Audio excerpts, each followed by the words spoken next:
Hey Samka, how you doing? Hey Cynthia. You're lucky you have those good Jewish delis down there in Cleveland. Hey Luna.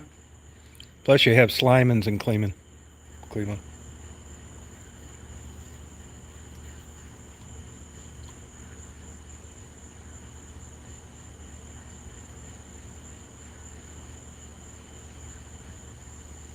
Oh, you're kidding, Luna. Why? Yeah, I like my black socks. I never did like going around barefooted that much. Hey Faye. Hi Jennifer.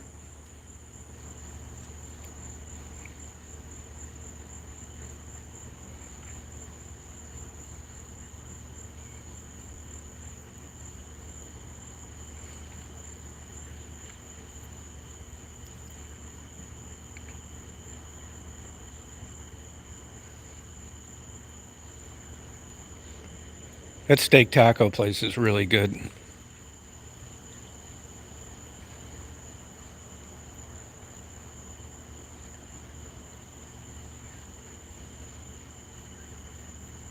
No kidding, Luna. Wow. Sorry about that.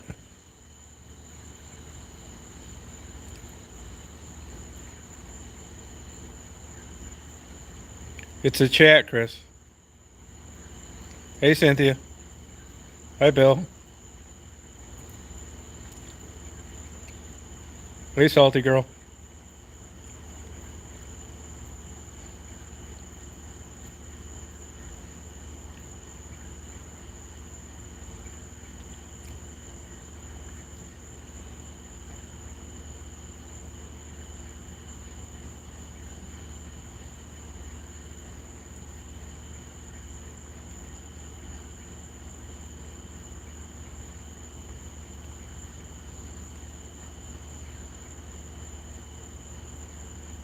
Oh, good Jennifer.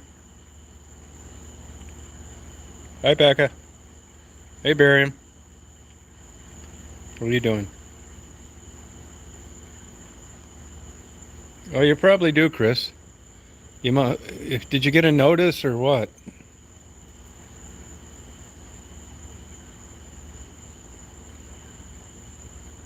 Oh, thanks, D.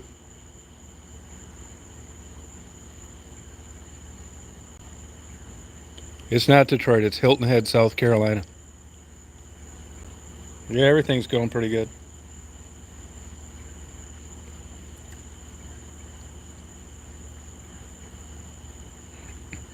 I mean, I never really realized this, but as it turns out, Friday's a busy day down here because a lot of people are moving into these uh, hotels for week packages, moving in and moving out.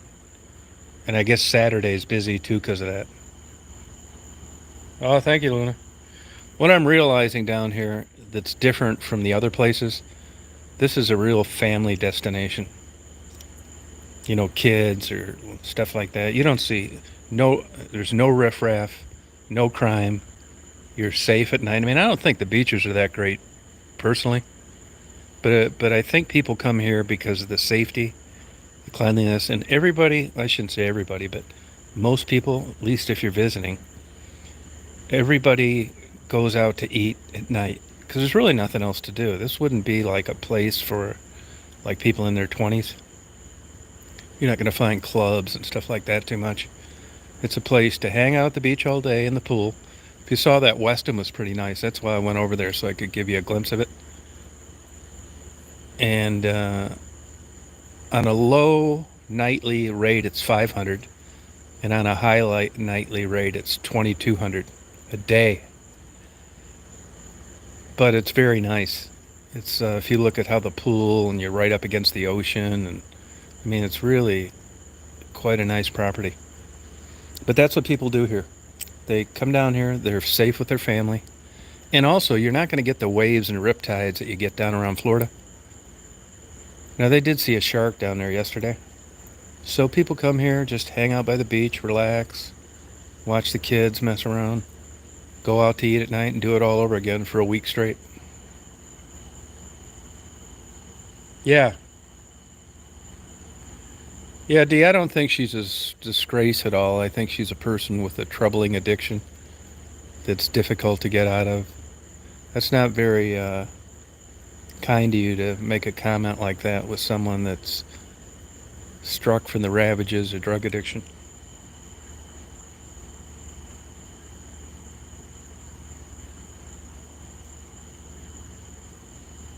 I mean, I suggest you read a.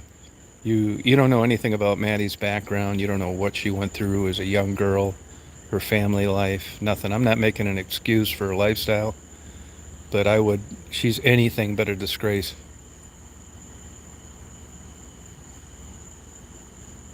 Oh, thank you, Luna. Yeah, it is expensive here. It's true. It's true. Definitely. That's not a nice thing to say, Dee, about somebody that's in that position. Maddie didn't raise her hand in the ninth grade and say that she wanted to be a drug addicted prostitute that was slowly killing herself. It just kind of worked out that way. That's okay. It's just, I mean, I'm not, I think when I was younger, like maybe 18, 19, stuff like that, and I didn't know anything, and we would drive down to Detroit, see streetwalkers and stuff like that, we probably talked like that.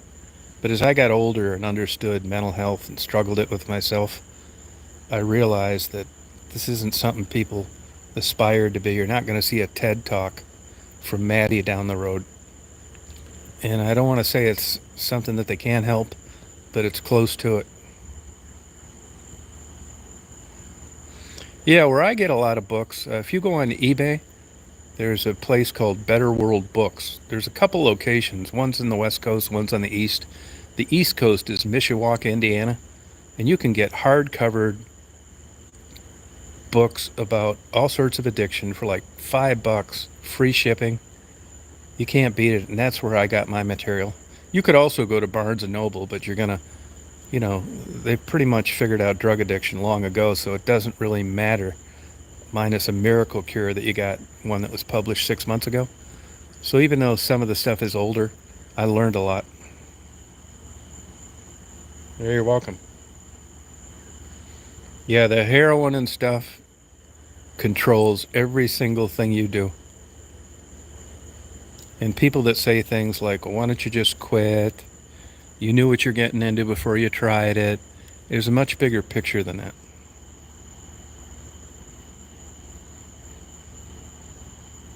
Yeah, I don't think it's as bad as the East Side, Bill.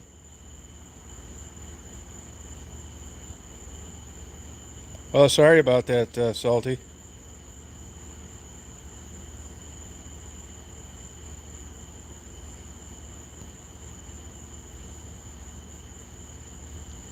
Yeah, well, drug addiction requires a way to fund it. And through that, you do things that you didn't think you'd ever do: begging, prostitution, shoplifting. It's a terrible position to be in.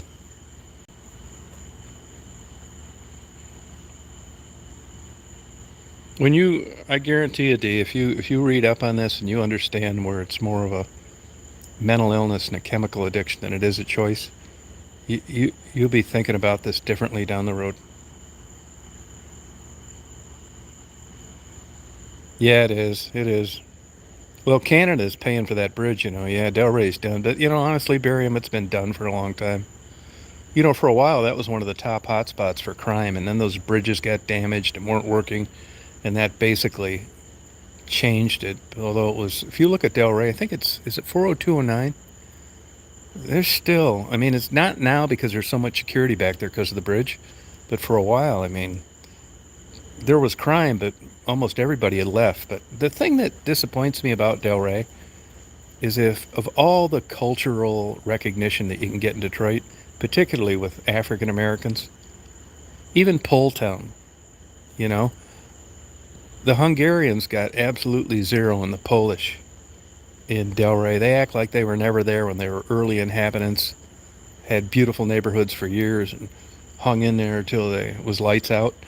There's just zero recognition for any of that culture that existed forever, like it never ever happened. I don't know why. Yeah,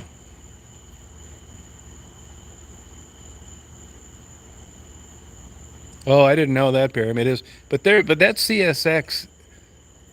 You mean on the remote tower right there on Dearborn Avenue?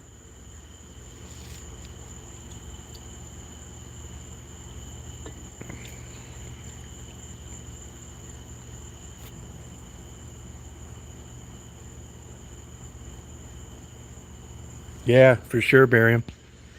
I mean, I don't want to say it's good news, but what I will say is, though, I remember as a kid going to Delray Bakery sometimes. My dad was always talking about it. I mean, Delray was a happening, neat town, but Barium, let me tell you, I get around a lot, and the whole damn United States is like this now. Not just Delray. Everything's going to hell. I don't care where you're at.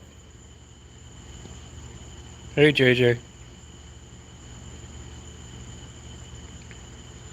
Yeah, the remote tower, but there was still a guy up in that. The last I knew, are they?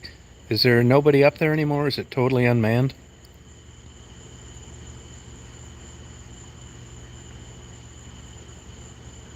All right, Salty. Have a good time. Good luck with your grandmother. I hope she's hospitalized and they give her good care.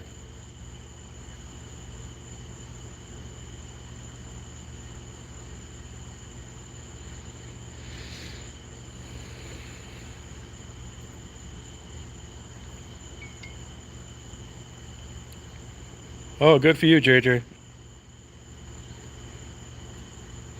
Which lake you across from, JJ? Which one?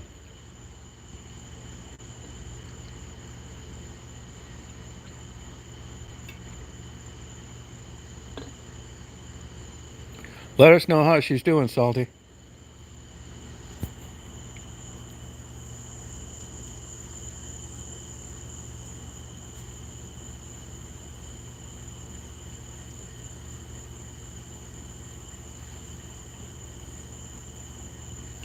You talking about the older woman, Barian, the lady that's like been there forever? The one right over there near Foreman Park? Oh, Lake Huron. Okay. Oh, really, Bill? I never went to Magic's. That Mexican bakery down there, I can't think of the name of it, down there in Verner. That does a hell of a business.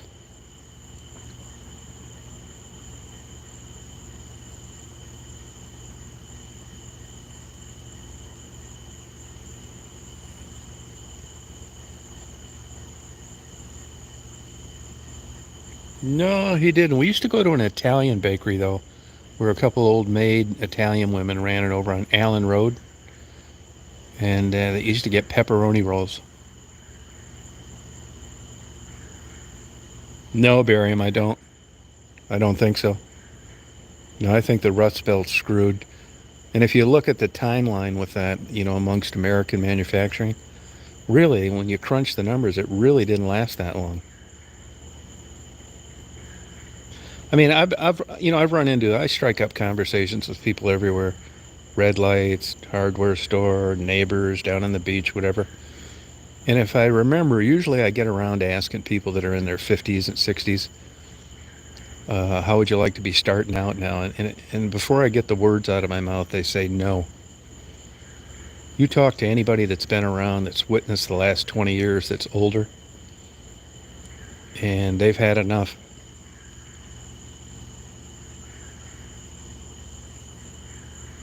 I mean, I always heard really good things. Isn't it Sheila's or something like that, Jennifer? Some name like that?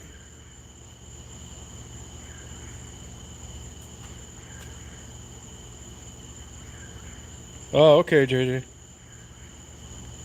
No, yeah, you're right, Bill. No, I like Verner Highway, actually. Both sections of it. I think it's cool.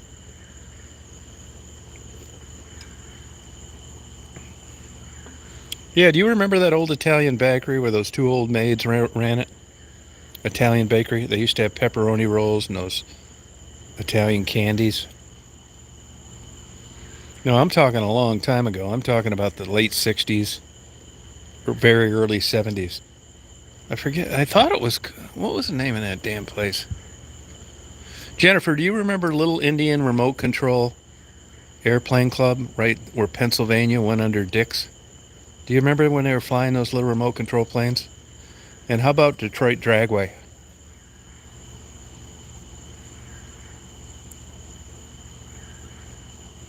Hey, Dave, I can tell you this. I know 3 people in the last 3 years, including my mother-in-law 2 years ago, that asked to have their oxygen turned off. And my buddy today, he just had a friend of his that died of COPD, and they kept putting oxygen on, and he kept taking it off. He died today about 3 o'clock. Oh, my dad worked at Rouge in the 60s, Bill. You remember that Jim's Market right there at Oakwood and Dix? Where they used to have, that's the first place I ever saw rotisserie chickens. And you could go in there and get like ribs and red hots. And I can remember, my dad was a really frugal, cheap Scottish guy. I may get a hot dog, but it wasn't there because it was a red hot. And I can remember thinking, when I ever get out and I get older and I get a job, I'm going to go back to this Jim's. And I remember they had a bottle of hot sauce on there. You could squirt on it too. Oh, sorry, Jennifer. Yeah, very loud. Can you hear that whippoorwill?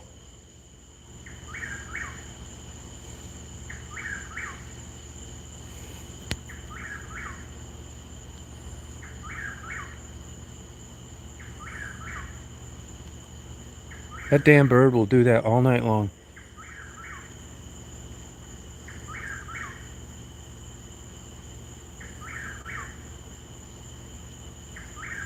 We have a ton of those out in Crawfordville. Yeah, Percy, you're right.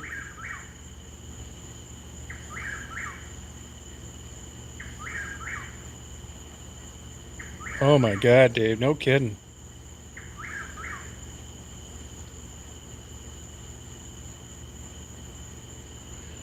Dave, are you a Minor Done hamburger fan? Oh, okay. Yeah, bird watching's good. Not so much here because, everything grows up the yin yang. Looks like a tropical rainforest. But in the spring and the fall, the migrating shorebirds, water birds, is absolutely fantastic. Bird watching is better where I'm living now out in Crawfordville. Oh, okay. Oh, are there, Jennifer?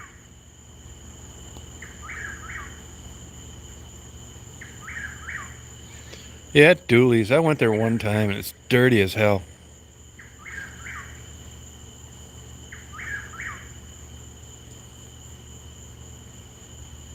Hey, Jen.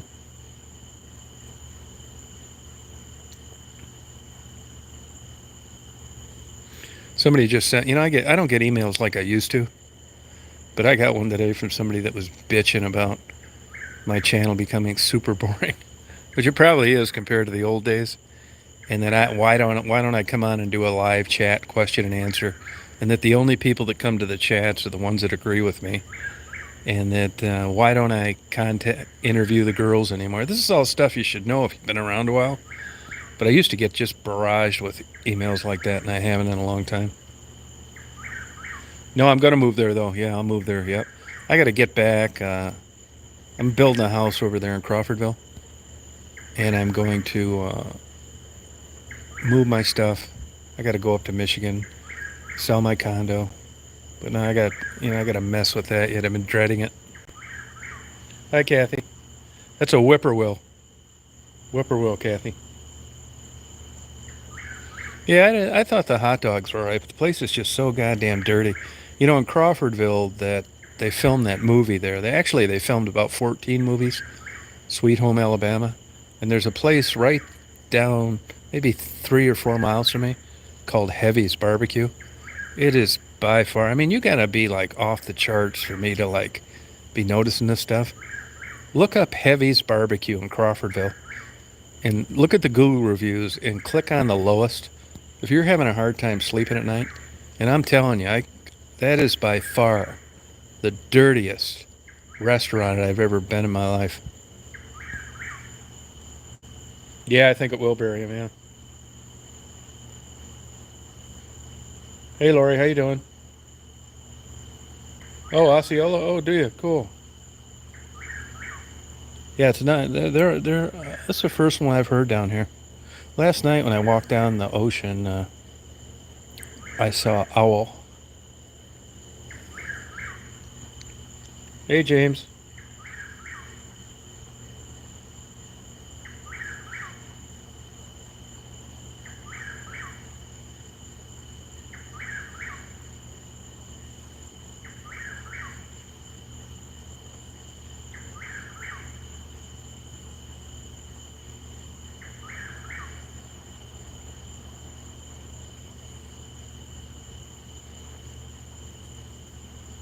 No, I'm staying with a buddy of mine. He lives in a place over here in a gated community. It's mostly gated communities around here. Yeah, it's a nice place.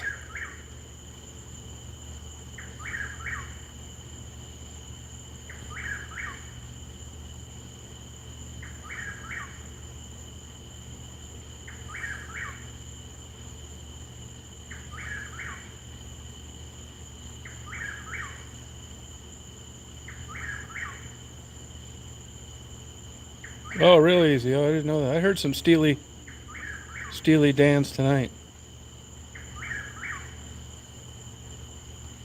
Oh, sorry about that, Dave. If you get down around here, give me a call, will you? I'll be back to Crawfordville Monday. Hey, GMA, how you doing? Yeah, that Weston's nice. Oh, yeah, that's right, Bill. Yep. Party at Marty's. Hey, Frisky. How you doing?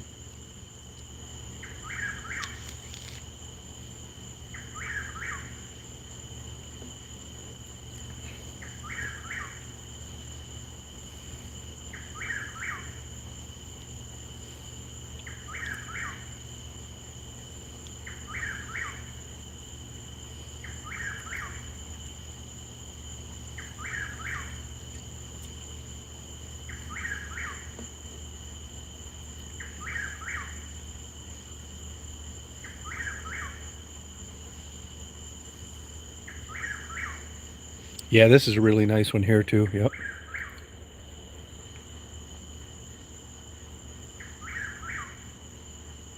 No, super interesting. Yeah, that tortoise is really interesting. First of all, it recognizes people, and it's unbelievable the distance this thing covers in a day. I just got him some bananas. It's his favorite treat. Super friendly. Everybody's super friendly. You know, everybody just will strike you with like French finishing school graduates. Everybody's very polite. You know, whether it's a grocery store, anywhere you're at, the etiquette is off the charts. No blowing horns and screaming people. Whether you're in a supermarket, waiting in line for a restaurant, which you do here if you don't get there when they open. Yeah, you just first class all the way. Nice. No boom boxes, beer cans, garbage laying around. It's I can see why people come here.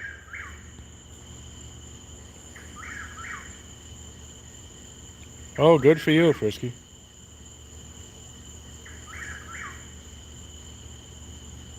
N- n- no, no litter. Nope, anywhere. No litter anywhere. None. Actually, they've got signs all over the place. I'm not sure of this, but I think it's a $10,000 fine if you get caught littering. There are signs, and I think it says $10,000.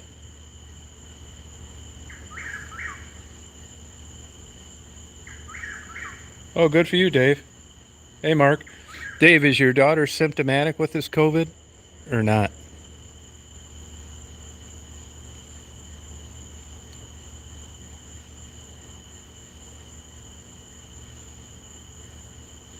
No, I know, Barry. This is totally different.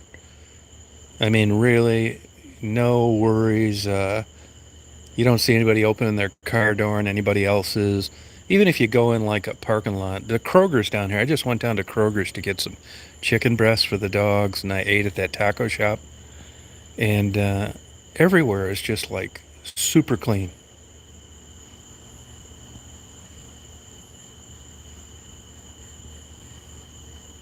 Oh, good, Dave. Good.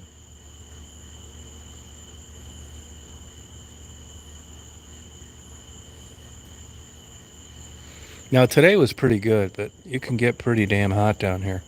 I mean, it was 99 in Crawfordville a couple days while we were gone. We're gonna go back Sunday, I think.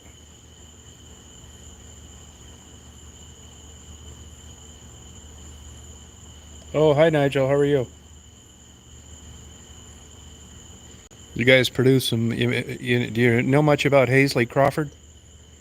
He went to the same college I did. Won a gold medal in the Olympics. Oh wow, Melissa.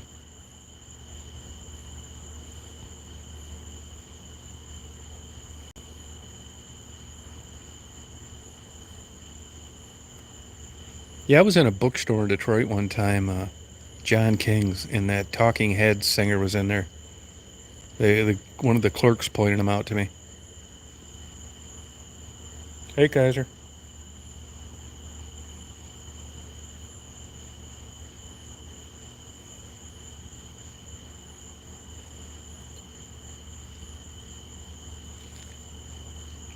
This whippoorwill must have took off. In Crawfordville, they do it all night long. Nah, Melissa, that's a problem down here too. Yeah, I got your AC set and it runs all the time. It is beautiful.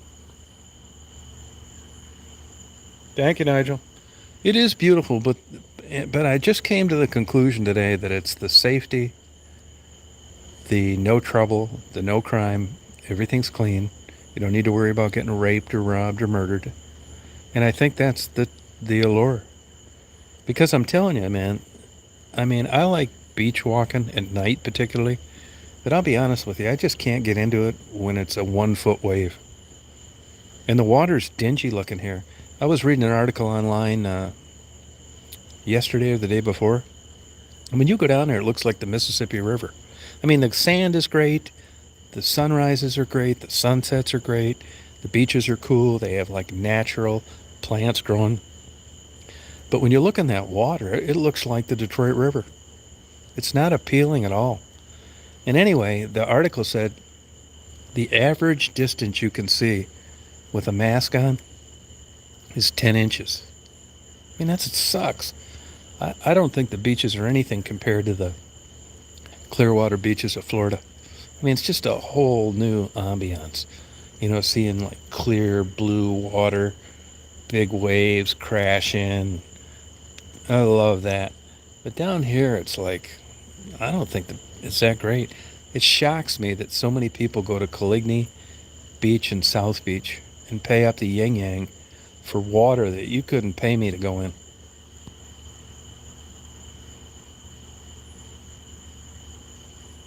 It's not dirty. If you look it up, it's organic material. There are a lot of rivers and streams and that dump into this area and north air. So it's just organic material, you know, broken down plant material, that kind of thing. So you got a lot of fresh water that's infiltrating and just making it dark, just like the Huron River down in Flat Rock or something like that. You know, you don't have the clear sandy bottoms like we have up in West Branch or the clear sandy beaches. You know, you're getting a lot of like mud and dirt getting washed in, and it just gives kind of a dungy, dirty, dark look. Key West. I mean, they do suck because, you know, they're not very big and there aren't very many of them in Key West, but you got to give it up to Key West for beautiful water. Yeah, it looks like root beer. No, you're exactly right. It does. It looks like that down here too. It does. The water to me is not attractive at all. I don't really care that much because I don't swim anyway. I don't really like swimming that much anyway. But it's just not appealing. Yeah, you're right, Melissa.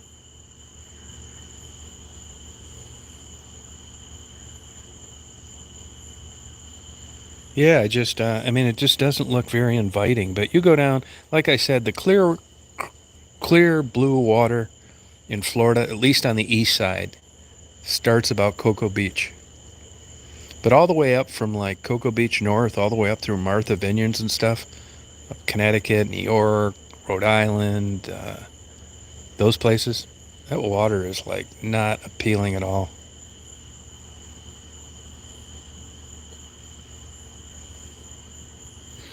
It's funny. My buddy's daughter was saying that they're doing like a family reunion in October, and where are they going? They're not coming here. They're going to Pensacola Beach. Why? because both his daughters want to go someplace where the water's clear. So I don't blame him. Hey Frank, where you been? People were asking about you the other day.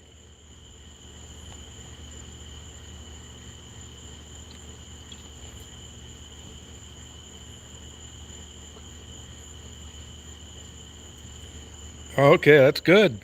Busy's hard to do nowadays.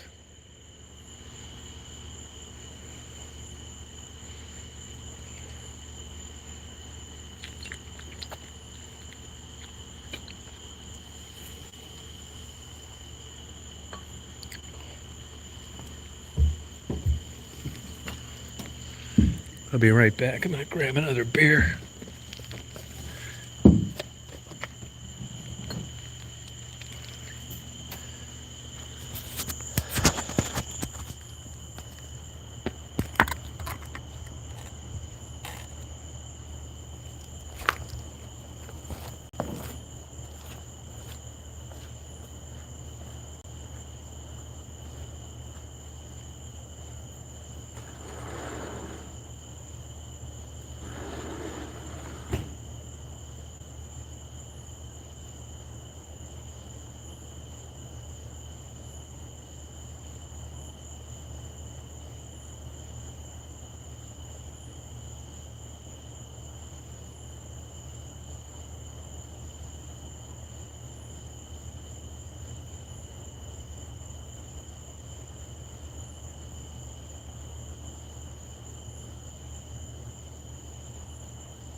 Honey. Yeah, she came out though. Are they all out here now?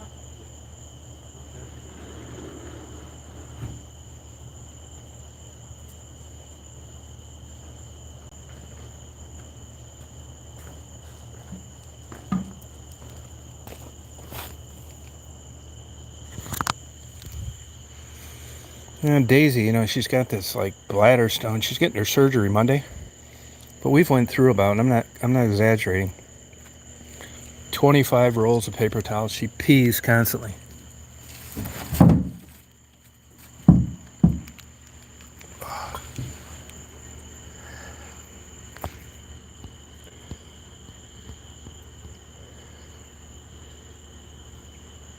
No, it's a friend of mine's house down in Hilton Head, Frank. I couldn't afford this place. I couldn't even probably pay the utilities here. Hey, Mary.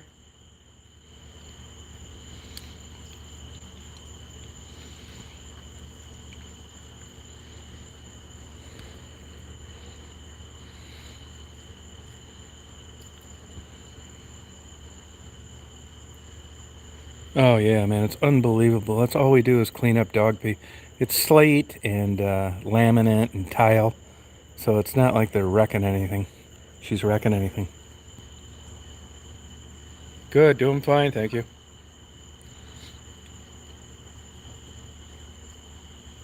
Oh yeah, everything's high end here. Yeah, believe me, it's crazy expensive.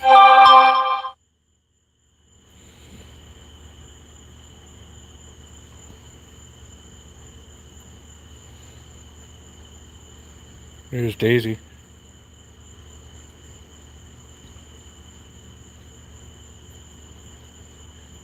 Oh, good for you, Shelly.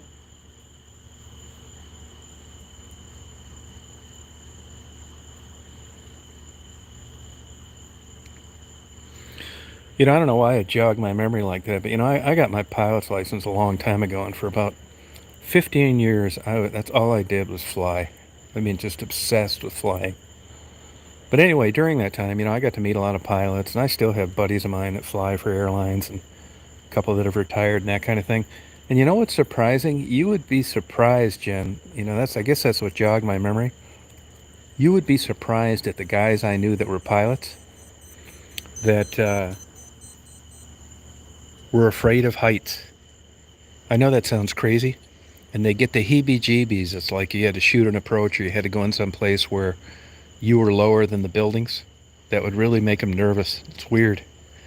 And all of them said that they didn't think they'd be able to pull off getting their pilot's license. And what would happen is they'd be flying along and they'd look down. It's like, oh my God, they'd get nervous. And the minute they moved the stick, to make the airplane move a little bit, that feeling went away. Isn't that weird? Yeah, obsessed.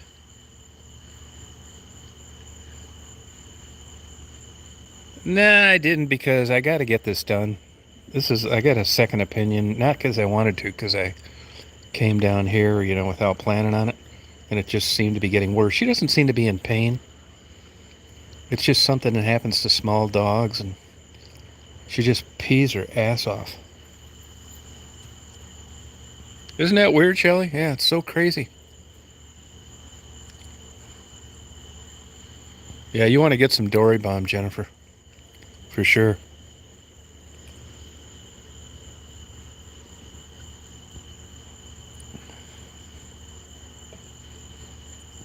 Yeah, I got a buddy of mine's a doctor. And there's something to be said for someone that's practiced as a primary care physician for 40 years. He tells me that he tells all his patients, 50 years and over, do not get on a ladder.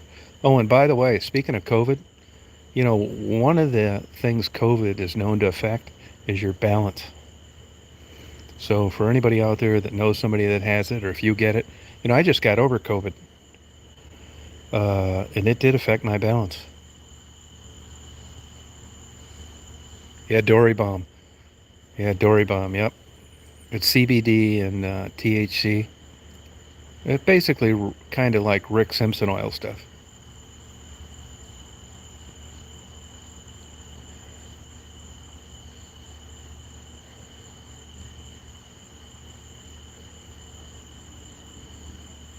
I don't know what the deal is in South Carolina. I haven't looked it up. But Georgia, I bet you they never legalize marijuana. It's all these right-wing, crazy Baptists.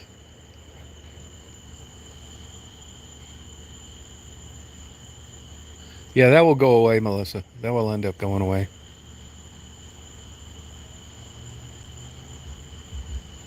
I don't know. I don't know. I know. I now CBD. Now, correct me if I'm wrong, but any of the studies that I've read, which are pretty shaky because it's non-regulated, no one gives a shit, and no big drug companies are going to put a bunch of money into legitimate testing. But as from what I've gleaned through what I've read and YouTube videos I've watched, and I even went to a seminar on it one time.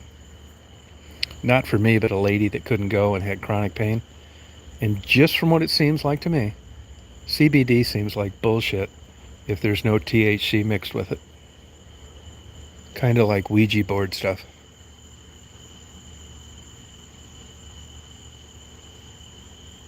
Oh, thank you, Easy Street. No, you're right about that, Percy. That's no kidding. Yeah, you're right. Hey, Dolly, how you doing?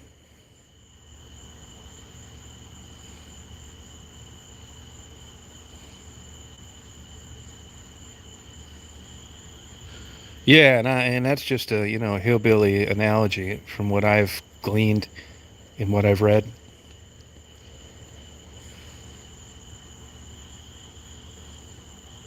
Yeah, that's what I think. That's just my opinion. Yeah, you get this a lot of stuff. I was really into beekeeping for a long time. At one time, I had 100 hives, and I was, when I get into something, I get into it, and then one day I decide I don't want to do it, and I get out of it. I mean, I got into bird breeding. I went from having two pet parrots to 3,000 pair. That kind of thing. And it's the same thing with beekeeping. I listen to these bullshit stories these people talk about what honey does. I mean, I've heard everything from getting a better hard on to making your breasts firmer, and I think it's all a bunch of horseshit. And what's even worse than that is, how these people talk about, what honey does regarding getting sick and stuff. I call bullshit on it all. They do. Placebos do work. As a matter of fact, if you look at double-blind studies, and I don't care who did them, the placebo sometimes outruns the legitimate medicine. Actually, if you look this up, Simca, you'll find that Harvard was doing a study here a year or two ago. It's probably published by now. And they were doing placebo studies, and they were telling the people ahead of time, this is a placebo, and this is what it's going to do for you. So it wasn't like a double-blind study where the doctor didn't know what he was given and the patient didn't know what they were getting. These people knew ahead of time. I haven't looked it up, but I think it'd be interesting to do so. Yeah, it's funny you should bring that up, Luna, because actually I got a buddy whose daughter is using a lot of that Kratom. And as I've said before, I got a buddy that's a doctor, and all this guy does is read about medical stuff. Goes to seminars, he's board certified, 3 or 4 things, and he's obsessed, or maybe I should say dedicated to doing the right thing for his patient. And he says stay away from Kratom.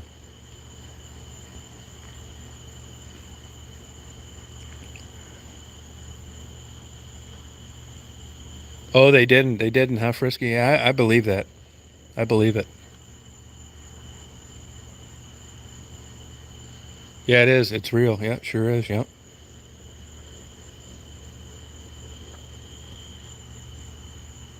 Yeah, what do you think of that, Ricky? If you don't mind me asking, why do you take it, and what does it do for you?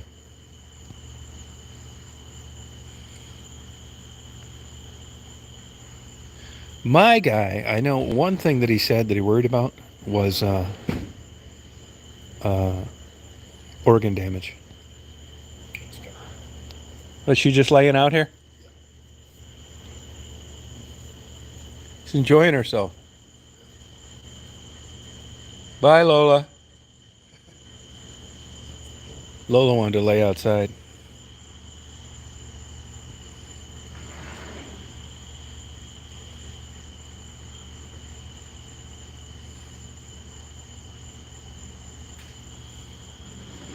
Oh, thank you.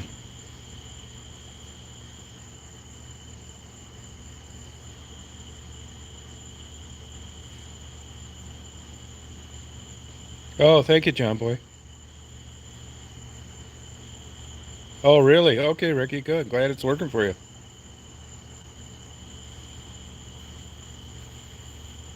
Are you sure about that, GMC? Are you sure there's THC in that? I didn't think that was possible. Unless you're in a country other than the U.S., and I don't think so.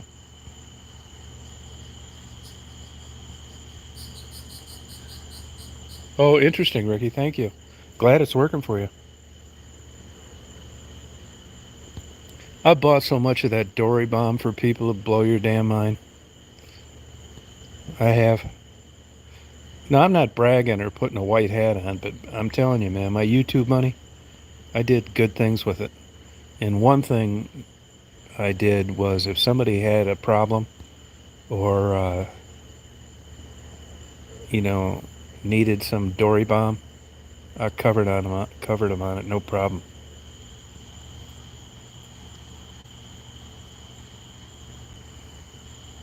Oh, okay, Luna. Oh, cool.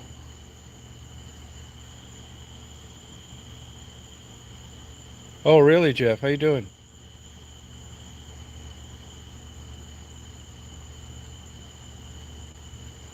Now, can you ship that Kratom in the mail and stuff without worrying? I'm assuming you can. Does anybody know about that?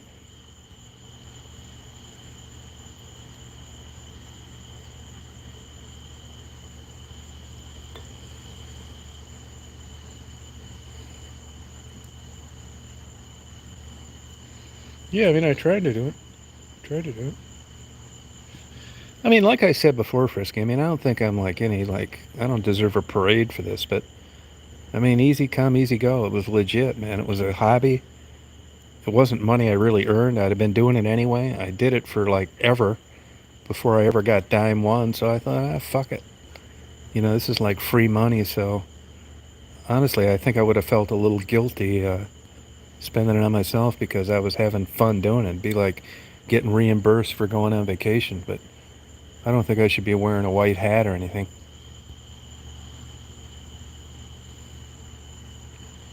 Oh, okay, Mark. Yeah, I still don't think I did too much for the girls. I mean, I wish I could have, but I mean, I don't think it was the bare minimum, believe me.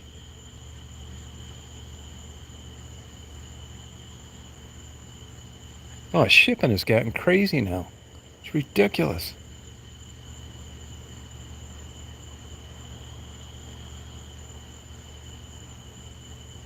Oh, really, Ricky? Interesting. I can tell you this. I can tell you this. With people that got a hold of me, now here's one thing to take note of. So, I don't have a criminal record, and I carried a gun like during my life, different, but it's a pain in the fucking ass. I'd rather not. I don't like really doing it. Not for any really reason other than it's uncomfortable. You always got to be worried about where you're going into, and it's just, I just took my chances on not having it. So then I'm down in Detroit and I'm getting these death threats and these fucking letters sent to me. They're gonna kill me when they see me and all this shit. And then I had those two clowns run into me, try to pin me in Michigan Avenue that night. And I thought, well, fuck it, I'm gonna go get a gun, right? So I went to get a gun. I couldn't buy one because I had that goddamn medical marijuana card. And the thing about it is, and I'm not bragging. I don't think I'm a better guy. I've just never been into marijuana, honestly. Anybody that wants to use it, go ahead. I just don't like the smell of it, and I never smoked. I wasn't really interested in smoking anything. I don't have an axe to grind with marijuana users. I got the medical marijuana card because I knew some people that had problems with pain management, and I had read that Rick Simpson's oil and Dory Bomb, that kind of stuff, would help them. So I got the card because not only do you not have to pay the crazy extra taxes, you get the medicinal dose, the strong stuff. So I went to a doctor. Once you're past 50, you're going to get the card no matter what, just because of general ache and pains.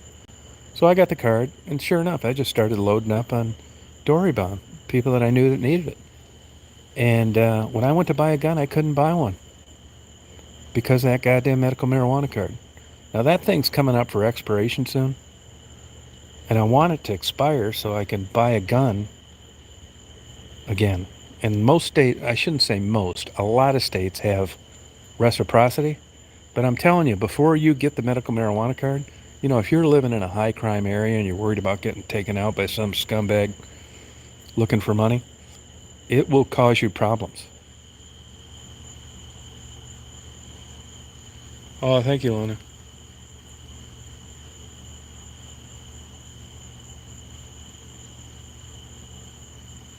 Yeah, I mean, it's not the end of the world. It's about over.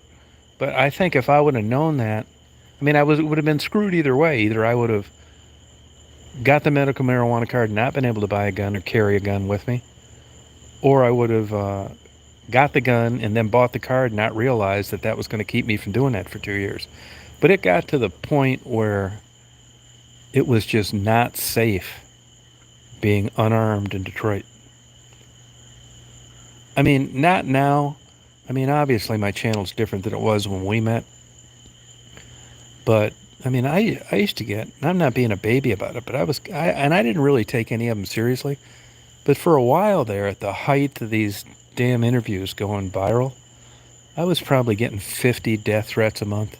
I get them always: texts, emails, phone calls, comments.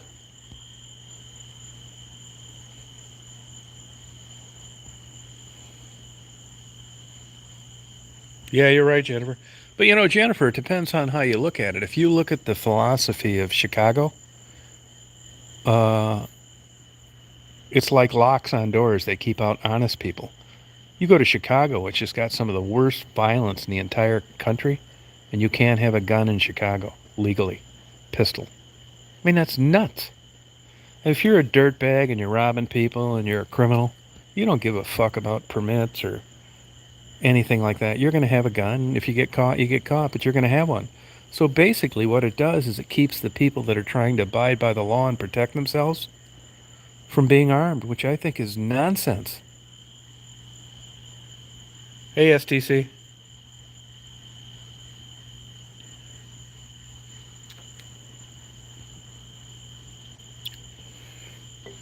Yeah, I think it's crazy, man. If I had my druthers, I would rather not carry a gun. I'm not into that kind of shit, to be honest with you, man. I think I'm pretty reasonable. Like here, I told you I had a hard time hiring an attorney in Florida.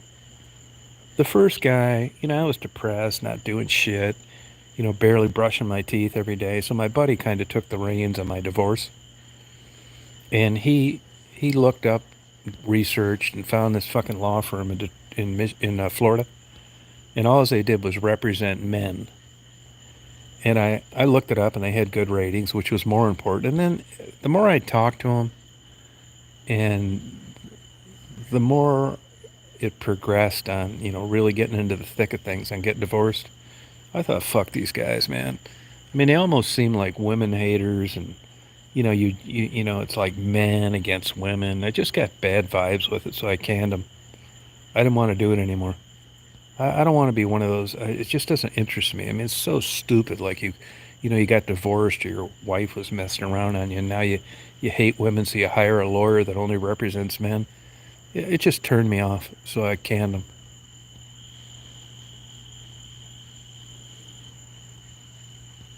No, I don't think it matters in Chicago. It matters in New York, Melissa.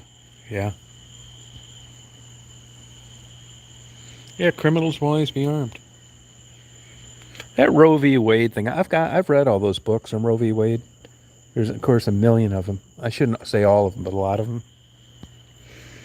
And this is my take on that, which of course is worth nothing. I've read what I could. I've been hearing about it since day one. When I was getting a degree in criminal justice, which is worthless. We had to research these cases. And I can just tell you this, my opinion. Now, if you're a right-wing Christian, you're going to think I'm full of shit and wrong. My opinion, and everything that I read, was, or is, that in the early stages of fertilization, I don't know of any Christian that thinks conception occurs other than during fertilization. That once that egg is fertilized, that's potentially a full-blown human being. My take on the whole thing is it is not. I don't think just by virtue of being a decent guy that birth control should be used as a form of, slipping through Roe v. Wade and getting abortions because you were careless. But in my opinion, for what I've read, I don't think in the early stages a fertilized egg is a human being. It couldn't live on its own. It's barely developed.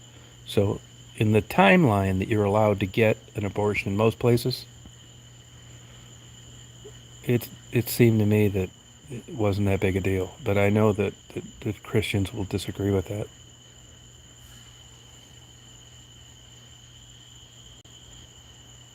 Yeah, I would agree with that. More babies in dumpsters. There are some studies out there too that, you know, everybody seems to have this pie in the sky idea of what a pregnancy is going to entail, and that somehow, some way, these accidents or these people that got pregnant, rape, all those kind of things, that there's going to turn into like a Jimmy Stewart Wonderful Life some kind of way. If you look at crime statistics when Roe v. Wade ruling came out, and lots of people that would have otherwise had to have children that didn't, the crime was way down. Look it up. Look at Roe v. Wade and crime statistics. So I'm just saying, and I could go to hell for this, but to me it seemed like in the early stages, when you looked at the totality of reality of unwanted pregnancies, that I wouldn't have had a problem with it.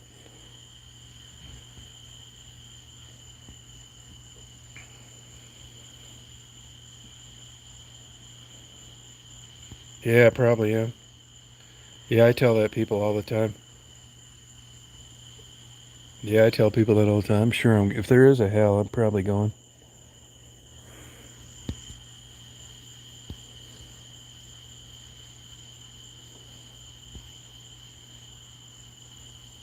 Yeah, you're right about that. You're right. You're right, Frisky. Yeah. You're right. It was in Freakonomics. You're exactly right, Easy. Yeah, that's true. Yep. Was in there too. Yep.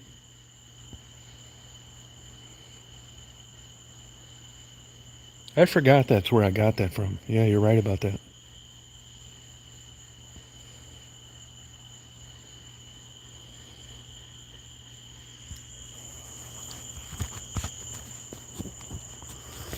I mean, it's not as crazy and illogical and stupid as if the glove doesn't fit, you must have quit. When you look at all this crazy shit that we've witnessed, that's nothing. But I don't consider a fertilized egg in the early stages. I don't consider that life. Yeah, I know it's potential life, but that's different than a full-fledged human being living outside of a womb.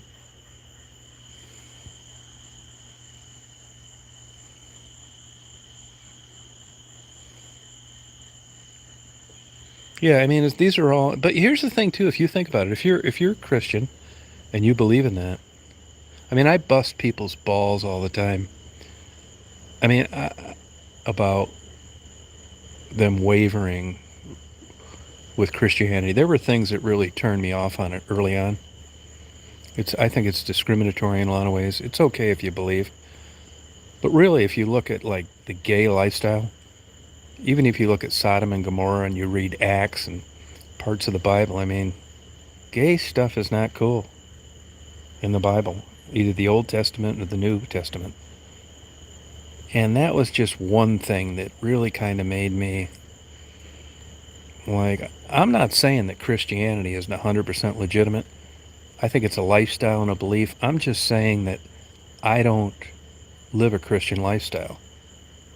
Not that I'm some heathen, but I don't want to be that kind of hypocrite. So I'm not going to be a guy that's going to be friends with a bunch of gay people that I know are cornholing each other every night and then turn around the next day and quote the Bible. Because, in my opinion, if you are a Christian, either you believe the Bible or you don't. You can't pick and choose what parts of it you like. So on one hand, I can kind of sympathize and agree with them why they don't like abortion. You can't have it both ways.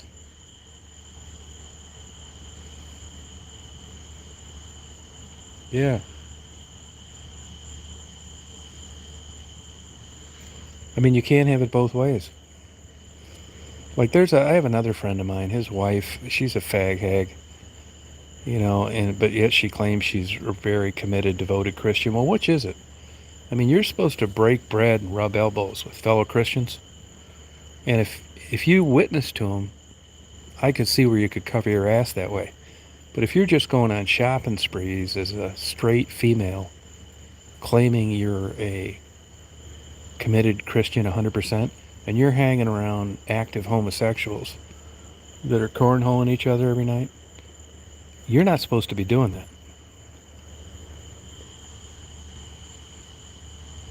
Yeah, I mean, I hate to say that, man. These are not pleasant thoughts. But, I mean, I catch people in this bullshit constantly.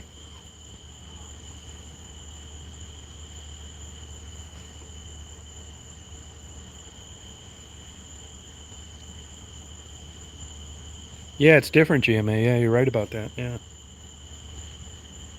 Well, that's where it gets dicey, too, because, in Christianity, here's another thing, too. If you're a Christian, the Jew, maybe not Jews for Jesus, but the Muslim, the Buddhist, and the Jew, at least in theory, are going to hell.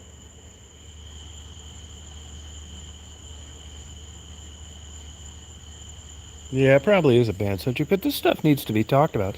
It's better than just, remaining silent at a formal dinner because you don't want to be asked to leave. I just tell people, man, it's just not my personality to just shut up about it. And I knew a lot of gays, and let me tell you this, I had a good friend of mine that was gay, and I met when I was young, and I took care of all his stuff when he died, and before he died, a great guy, super good guy, and they would have these blowout gay parties, and I went to a couple of them. I had a good time, but I remember the one party. There was probably, I'm not exaggerating, 40 gay priests there that live active gay lifestyles. And I remember like being shocked. You know, they were really cool guys. These guys that take off and they go to like Costa Rica and stuff for long weekends. And I remember thinking, are these guys phonies or are they just human beings? Hey, Audrey.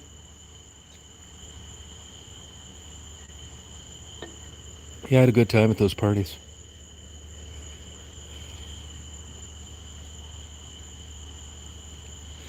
Yeah, Melissa, I mean, that's a nice thought to believe that if you read the Bible and you believe in it, they're going to hell for sure.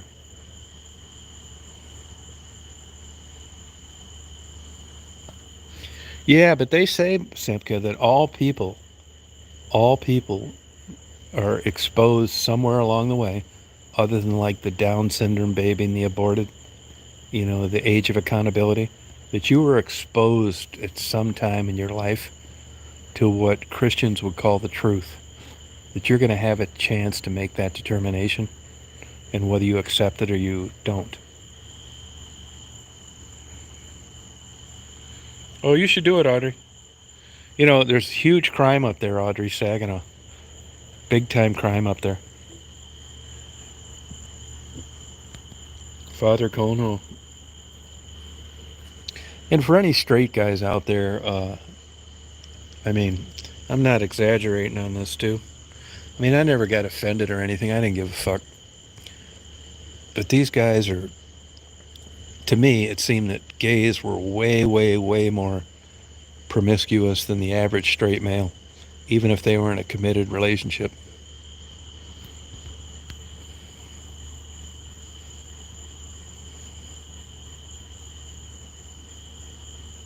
Oh, really easy. Oh, okay.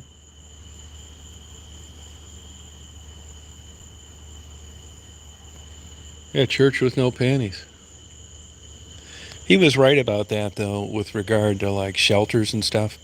And they seem to have a bias. They cater towards uh, women.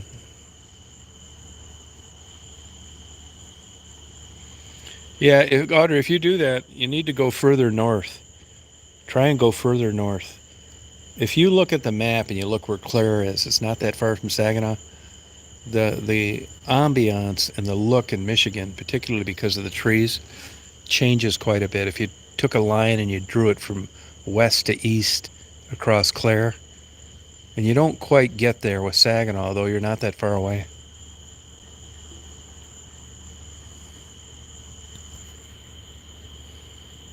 Oh, you don't know anyone? Where do you live now, Audrey? I don't think I'd take a trip to Saginaw if you didn't know anybody.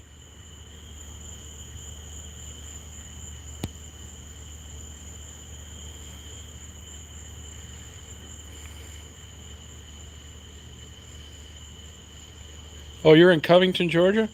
Oh, okay. You know, I got to be in Covington Monday.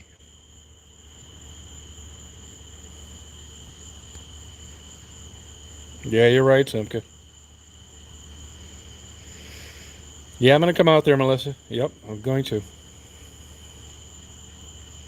Yeah, Audrey, that's where you need to go, Leelanau Peninsula, Leelanau County, where Mary's at. Just keep on going past Saginaw. If you go to Saginaw, you're going to get a bad taste of Michigan.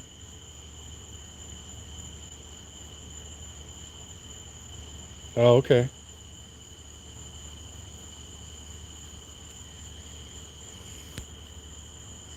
Yeah, tell us too. I will, Melissa.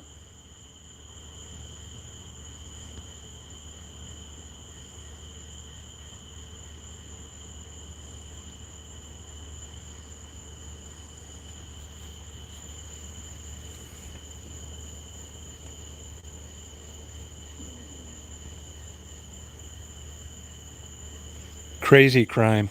It's like Detroit. I mean, there are places where it's not, but if you didn't know where you were going in Saginaw, and the truth of the matter is, it's connected crime. I mean, I doubt they're going around shooting strangers, but the data's there.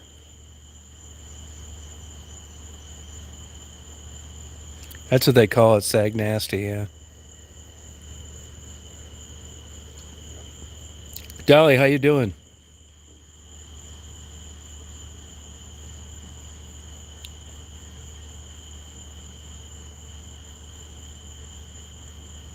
Oh, that'd be fun, Melissa. Hey, Betsy.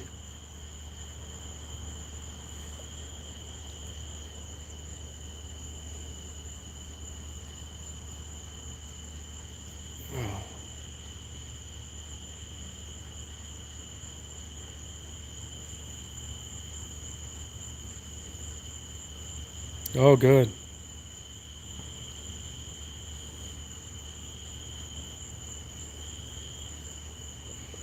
Yeah, sorry about that, Dolly.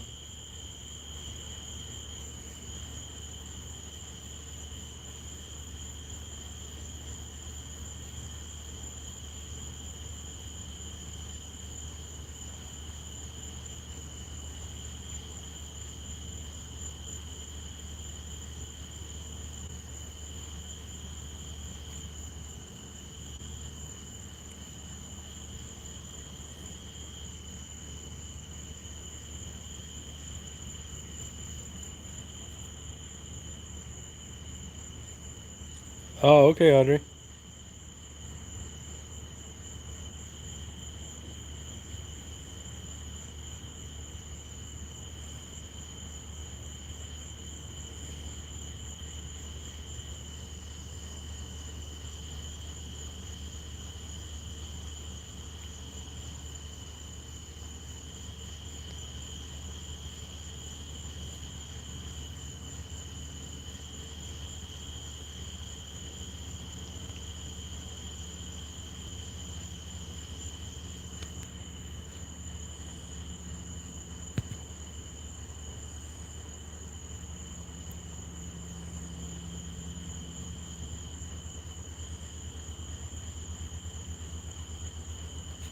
No, it's actually a tortoise, a red-footed tortoise, Dave. He gets bass, but nah, it's a tortoise, like land. They don't go in water. I'll tell you what's surprising though. He drinks like once a week. You wouldn't believe the water that thing drank tonight. I gave him water. Yeah, that's land only, no water. It weighs, it weighs. I think it weighs like, I don't really know what it weighs. It's 22 years old. They had it since a baby. No, it doesn't bite at all. Hey Tiffany, how you doing? No, it doesn't bite at all. It's weird because even when it eats food, it doesn't look like it could bite hard.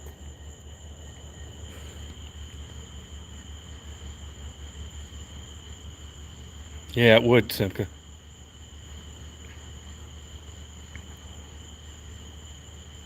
I mean, I only know that because I read about them before. Most people think that they call it a turtle, but I think tortoise is land and turtle is water.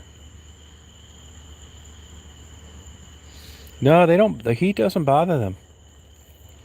The heat doesn't bother them. They're like they're made for that. I shouldn't say the heat doesn't bother them because it does. They got like you know, the basin of a bird feeder or a bird watering dish, and they got it tipped upside down. And I notice it goes under there a lot. So I mean, he does go to cooler areas. No, Tiffany, I'd put your link every time, but I don't know how. I don't think I can do it on a cell phone. Hey, Mary, can you put Tiffany's? Can one of the moderators put Tiffany's channel? Can you put a link to her channel in the chat because I can't do it while I'm on a chat with a cell phone.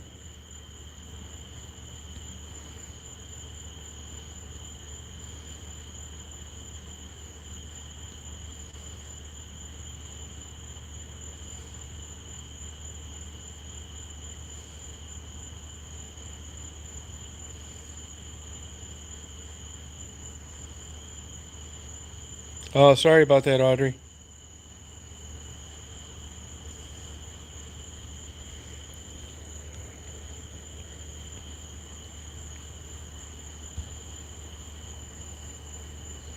Yeah, there's Tiffany's got a good channel. She tries to do the right thing. Tiffany overcame drug abuse and heroin addiction and doing what she can to help other people. No mosquitoes down. There aren't any in Crawfordville either, Melissa. So weird. Now there's these other damn things down around the beach. They're almost like invisible. They're like kind of like a gnat. They bite the shit out of you. But that's it.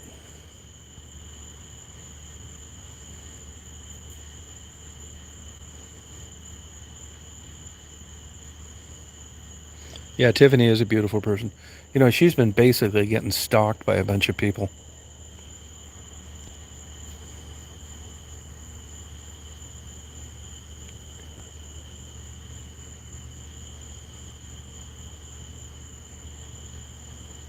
Yeah, it's nice, Tammy. Yeah, yep. Just sit out here and party. Yeah, I mean, there's nothing to do here at night. I mean, watch crime shows, which I do, but I don't start watching them till late. But there's like, I don't like walking on the beach because it's like 6-inch waves, darker than the son of a bitch, and murky water. If I was in Indy, Atlantic, or Jupiter, Florida, I'd be on the beach right now. I'd be doing a live with hearing the waves crashing. But I don't really like the beaches around here that much. So I sit out by this pool.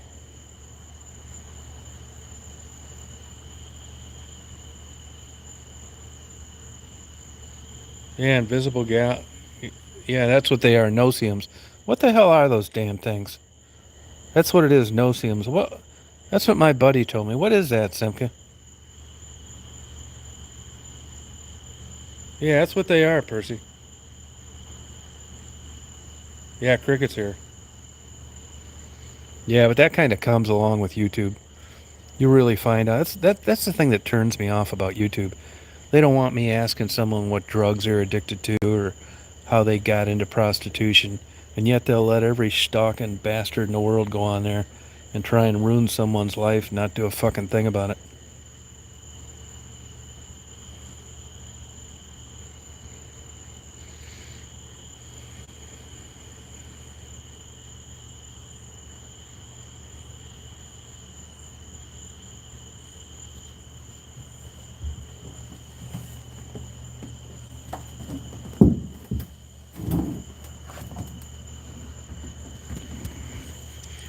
I gotta make sure this damn gate's locked too with the turtle out.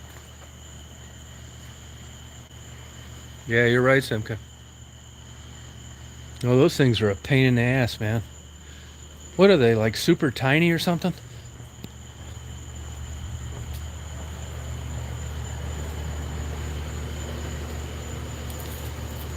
Yeah, that's what they are.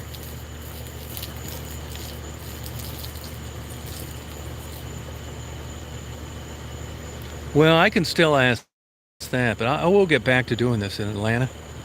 I don't want to go down there in the summer though. It's just too goddamn hot.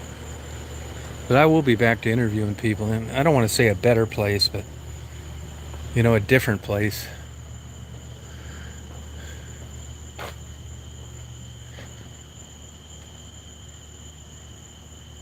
Both, Jennifer. Yeah, they do, Simca.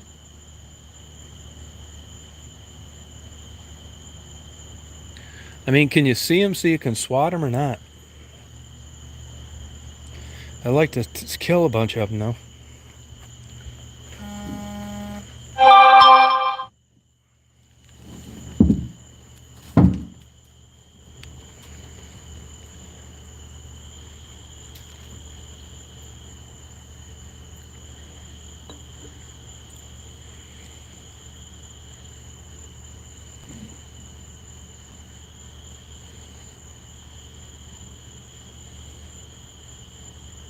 Yeah, they get along. Yep. She just kind of ignores it. Yeah, I hate those damn things.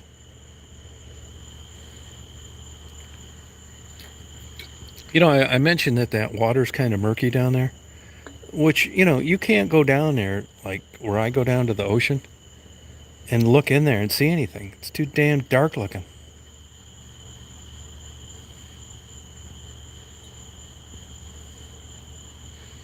Yeah, I'll have to pay better attention to them. I like to kill them all, though. I only saw one alligator, and that was it was yesterday. About a 4-footer. Marty says it's too hot out here. That's why they're not out laying on the banks. Oh, okay. I never remember getting bit by those damn things when I was down in Florida.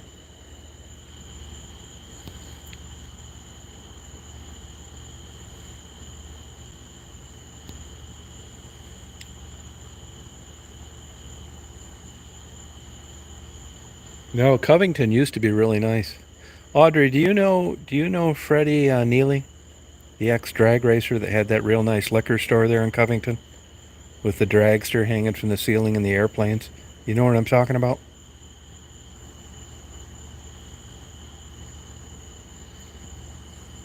Oh, okay. Yeah, if I did that, Jeff, though, I mean, they'd think I was just some big lech hanging out at the beach. If I was 25 and did it, it'd seem cool. But if I did it at this age, they'd think I was just some pervert hanging down there.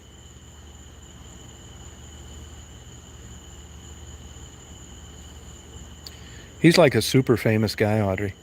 Freddie Neely. He raced top fuel dragsters. He's got an airplane. He's got his own airstrip there in Covington. Oh, okay. That makes sense then, Easy. Okay, good. Yeah, I'm telling you, there's plenty of attractive women down here, believe me.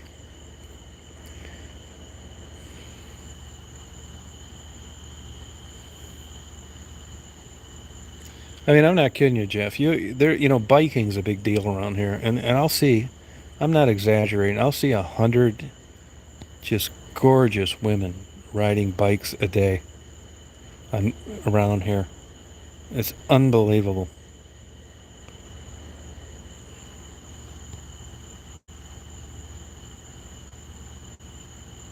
Oh, no kidding, Simka.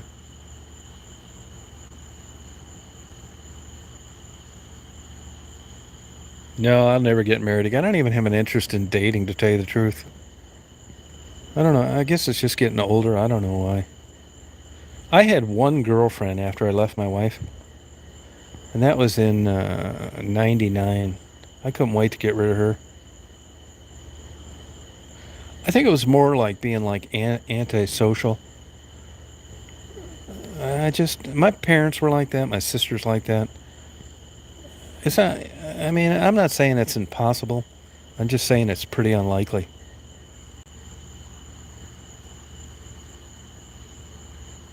Oh, cool, Simka. You probably do. Yeah, there's a lot of good-looking guys around here too. There were a couple guys actually when I was eating those tacos, not today but yesterday, and they were married with their wives, and they looked like those damn GQ models on the front of a fitness magazine.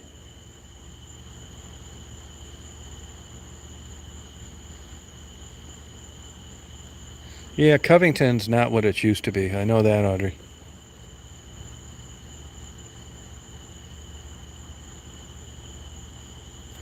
I mean, just my opinion. I don't know if this is true or not. I mean, I think it's all hormone based with men and women. And,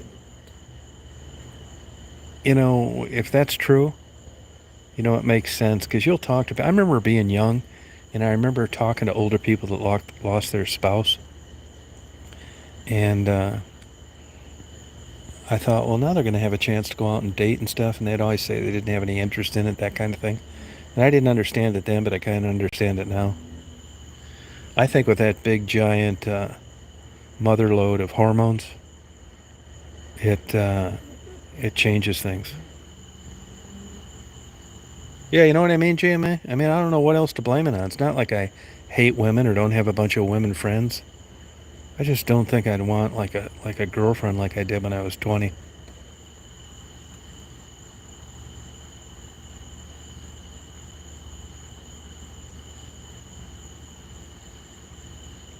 I mean, there's probably other people. I think what gets most older people, and this could be wrong, but I think that's the way I look at it, is they're lonely.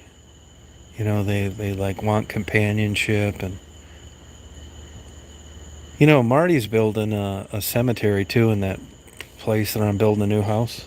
So I got an idea. If I had to guess, now you never know. If you'd have told me a year ago I'd be living in Georgia, I would have told you were full of shit. So you never know what's around the corner. But I think, there's a legal premise and it's referred to as more likely than not. That's how they describe it, more likely than not. Whatever it is you're talking about. And I think it's probably going to be the end of the road for me in Crawfordville. I mean, I'll probably get buried in that cemetery on the property, which I'm fine with. But I still thought it edged out West Branch, which is why I'm making the plunge. Yeah, he is. He's getting a church built in 1847, deconstructed and reconstructed on the property. Oh, do you, Random? Be careful what you wish for.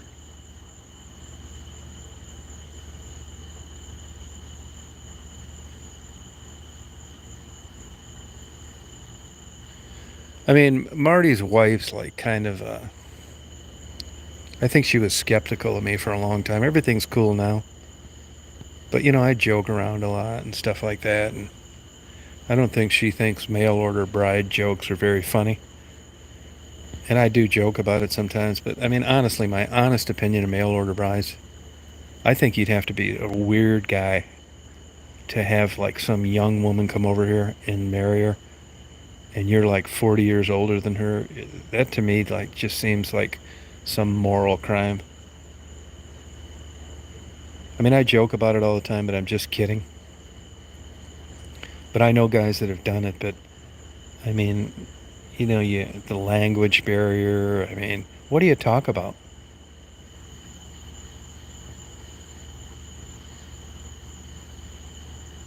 Yeah. Hey, Random. I've heard the UK is really going downhill too.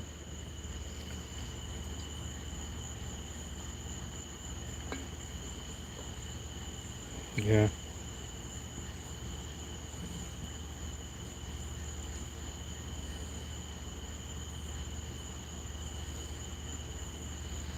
Yeah, it's just, I think it's really creepy, man. Any guy that like talks to me about that, you know how you can be, have conversations with people and, you know, they feel comfortable and they tell you how they really feel. And I've had older men talk that way. I thought to myself, what a creep, man. This guy is a real weirdo. If you took some young, like 20-year-old Filipino girl and moved her over here, that's got to be some kind of like moral crime or something. I'm not shitting you.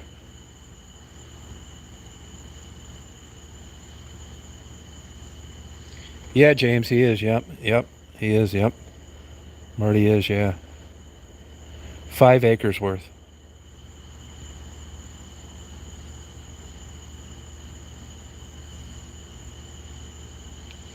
Hey James, have you put two and two together with my email? Hey Frederick.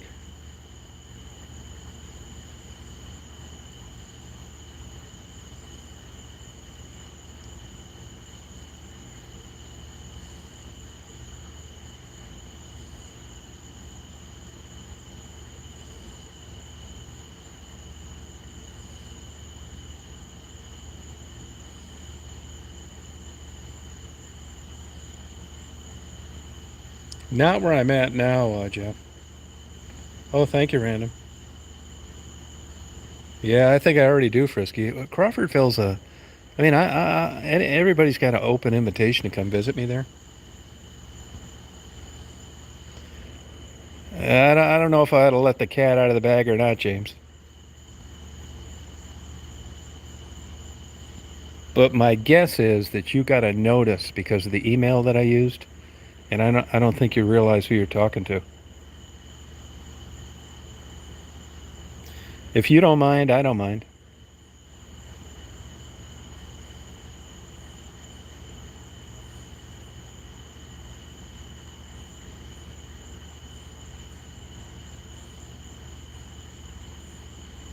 Yeah. Oh, okay.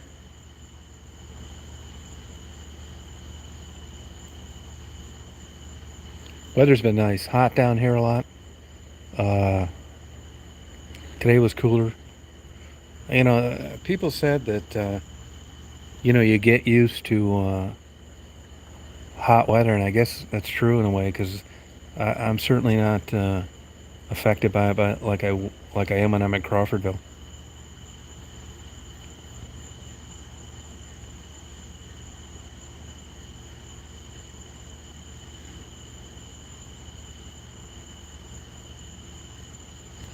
That used to happen, but it was like not too much anymore. Yeah, it's always humid down here. It definitely is. Yep. I know Covington's been a boiler. It takes me an hour to get to Covington from Crawfordville.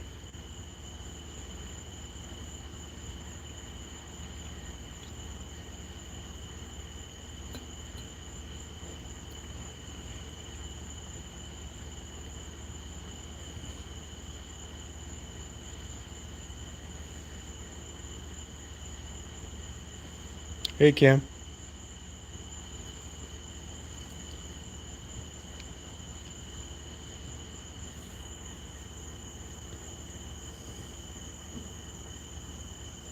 Hey, John.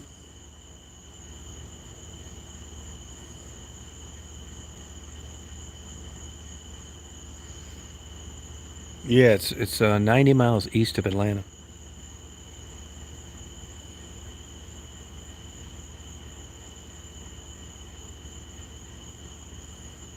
Oh, really, Melissa? Yeah, I would have uploaded it.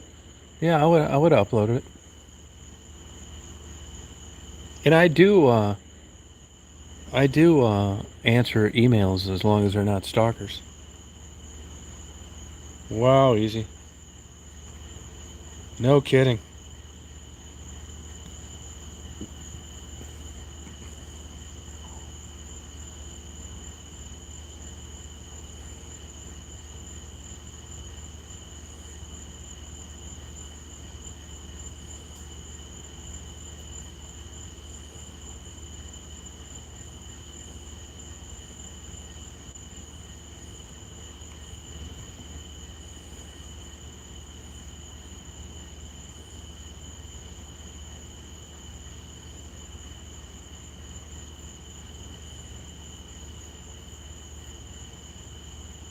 Yeah, I'm gonna move it down here.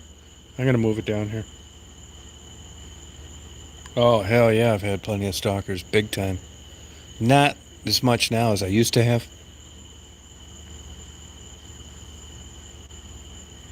Yeah, they call me that, Jeff. Yeah. No, I usually check the spam though, Melissa. Yeah, I got used to it, believe it or not. What I tell everybody, like I've told Tiffany H., you start out on YouTube and, it's fun, and then there's just people out there I can only assume that they get jealous or something because their channels don't get people to watch. I don't know what it is, to be honest with you. I'm guessing. Oh, yeah, and then it's like off to the races. Oh, probably did, Easy. Yeah. Yep. Yeah, I mean, these are my days here. Stay up till 3 in the morning. Get up at 11. Go get lunch. Come home. Today we got like stuff to fix, like the toilet and a window and patch a hole in some wood. A few things like that. Watch some more crime shows. Fall asleep for an hour and a half. Get up. Go get a couple tacos. I didn't go to the beach today.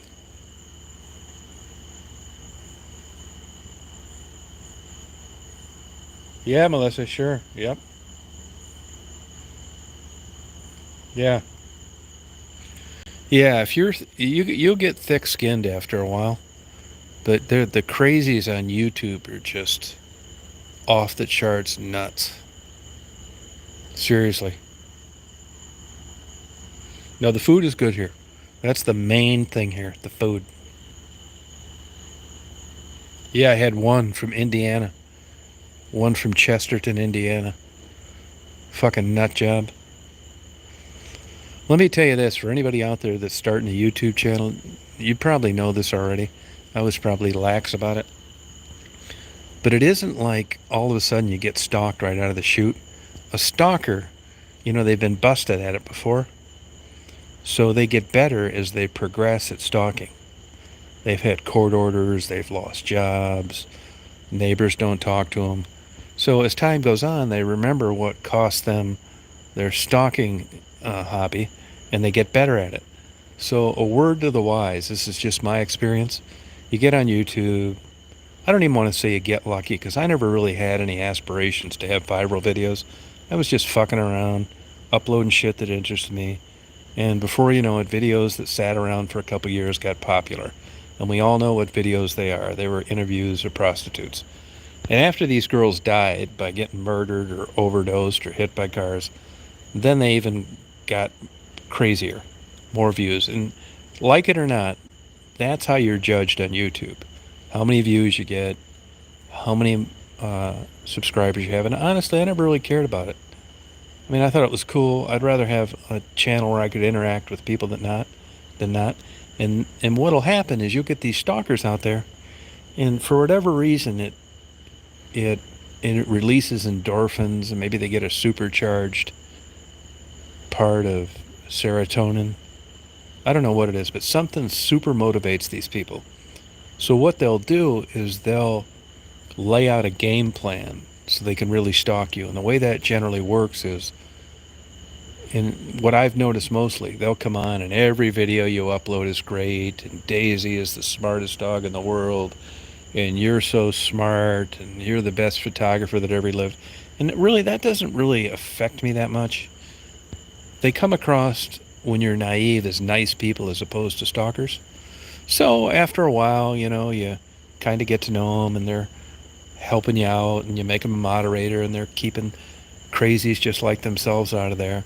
And then they decide to close the trap. They think they've got enough on you, or they've gotten to know you well enough that they can harass and stalk, and that's when they're off to the races. That's when they have their most fun, when they've decided to stalk you. And then it's all bets are off. They'll call your neighbors, they'll have you swatted, they'll do whatever it takes to disrupt your life because you weren't interested in being friends or hanging out with them. I've had probably about 6 of those, and then maybe another 20 harassers.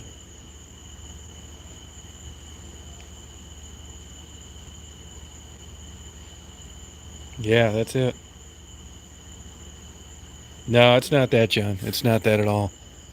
I mean, you know how it is. If you're an older guy like me and some girl approaches you with just it looks like she ought to be playmate of the decade, if your radar is not on, you got to screw loose. I mean, it's got to be believable. So I got my radar on anyway. And like I said, I don't even date. So it's not what I've told people all along, I can afford to be honest. And since I never really take the bait because there's nothing I'm out there looking for, it's hard to really get success stalking me. So in the last stalking instance, what basically happened was she was a moderator for a while and really good, and did a good job. But once I cut her off as a moderator, it was like she drove up to my house like 11 o'clock, midnight, wanted to know why I took her off as a moderator. And that was probably the most extreme case with regard to like somebody actually showing up. But as far as phone calls, texts, threats, emails, that kind of thing, I mean, for a couple years, I got those like all the time.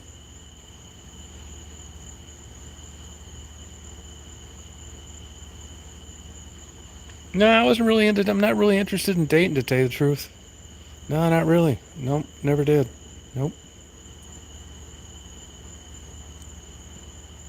I wasn't looking for that to begin with. So, like I said, I'd be a hard guy to hit the gold gong with because I've said this all along. I mean, you're going to have a hard time setting me up because there's nothing I want from anybody. You know what I mean? If I was a skirt chaser or, something like that, you'd probably stand a chance. But, because of, the way I am, I make every excuse in the world to not get together.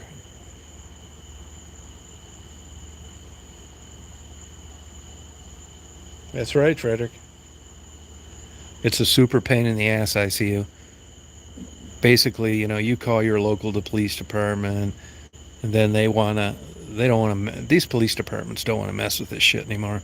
Then they want you to call their police department, and it all is a venue issue. I mean, if you're in Michigan and you're getting stalked from California, good luck.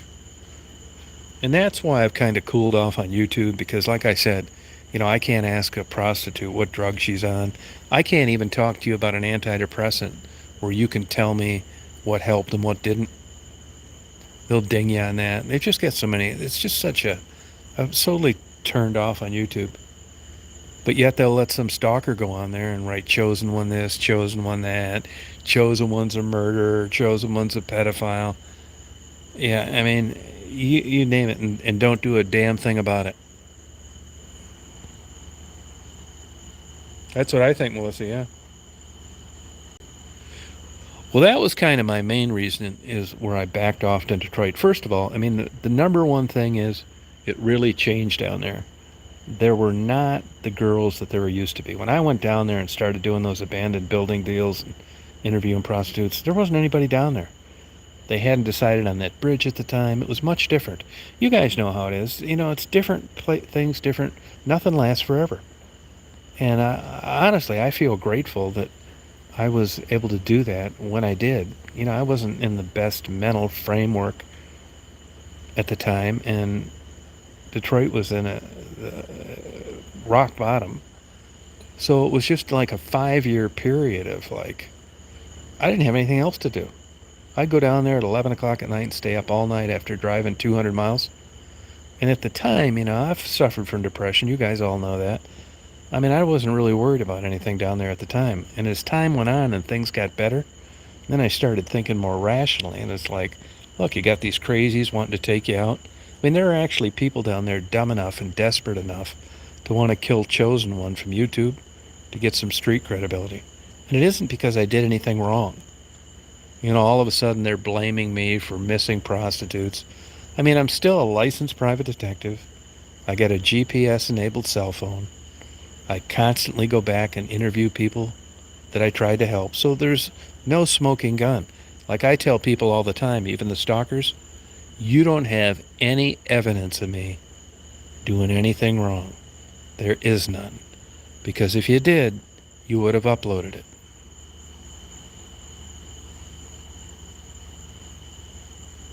Yeah. Yeah, I like the old Detroit better too, Barium, but it's not like that anymore. One of my mainstays was Southwest down there on 4th Street. That died, because of the bridge. The Michigan Avenue Stroll died. The East Side's crazy. So, I mean, like a lot of things, I'm grateful for what I was able to do. And logical enough to realize that it wasn't going to last forever. Will it happen again in Atlanta? Maybe. If I had to guess, I'd say probably not. It was just, like anything, starting a pizza chain like Tom Monahan, timing's everything. If you're considering views and subscribers, I guess you could say I got lucky. Uh, Other than that, it was like a bunch of things, an economy, weather patterns, whatever. I'm very grateful for that period of my life, and I could have not experienced any of it. So the notion that it was just going to go on forever isn't reasonable.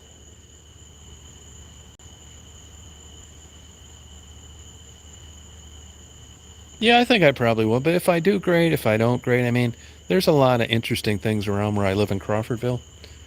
But it isn't going to be the kind of stuff where you're going to get a cute blue-eyed blonde like Maddie that's going to just, get people in droves subscribe.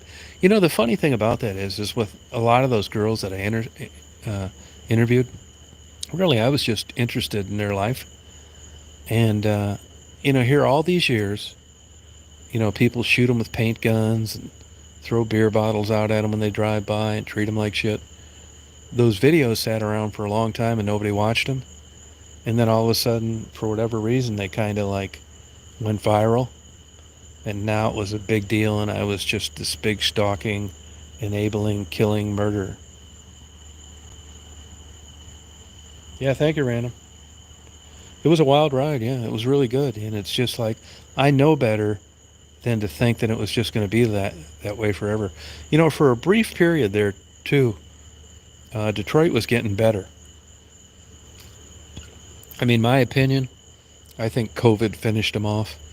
And like we were talking earlier, all these Rust Belt cities, Toledo, Pittsburgh, Milwaukee, uh, Erie, Pennsylvania. I mean, their day in the sun is over. That business model of high-paying, middle-class manufacturing is done. You're not going to have 44,000 people working around the clock like you did at the Flint GM plant or the factories around Detroit and Dearborn. That was a very finite, limited period in American labor. It's gone for good.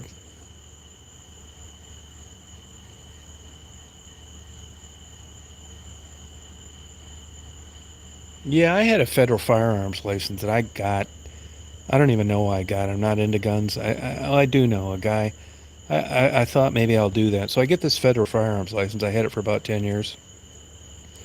And when I was living down in Florida, what happened is the government started looking bad by how many of those licenses they issued. So basically, they started harassing people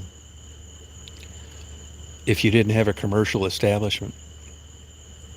And about that time, people were getting sued left and right for selling guns. And I never sold any guns. I had a few myself, and I got a couple like for half off because manufacturers would want you to hawk their product. And it got what agent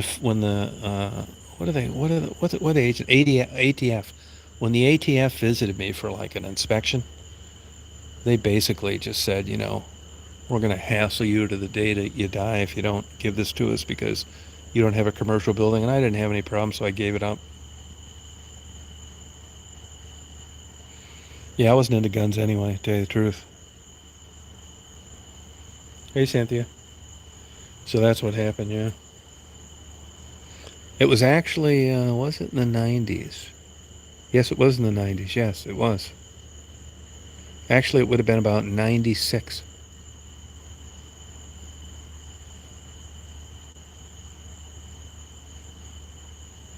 Yeah, it's good that it worked out that way down there.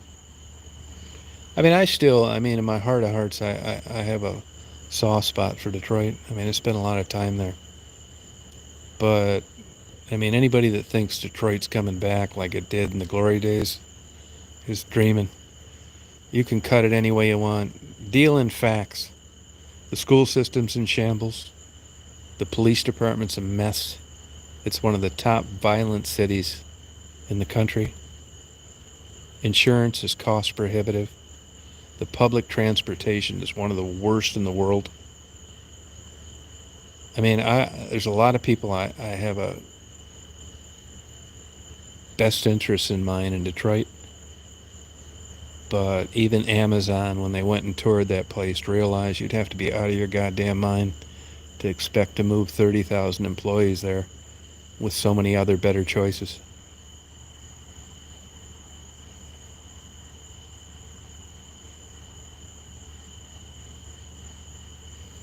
Yeah, well, that's great that worked out for you, Betsy, but if you look at the city as a whole, like I said, Google it.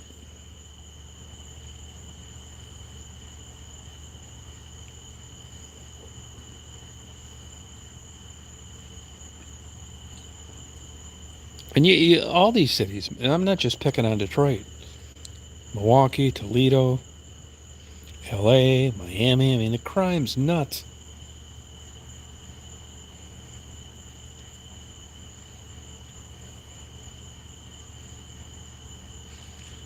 And Betsy, I'm not knocking you, and I'm glad that you had a good time. But just go down there and try to move into a neighborhood with an affordable house and tell me how you like it. And let me know how you like it when you call the cops and they don't show up, or you get your first homeowner's policy premium, or you try to insure a vehicle. I mean, going down there and visiting for a concert is a world away from living there. It's true, GMA.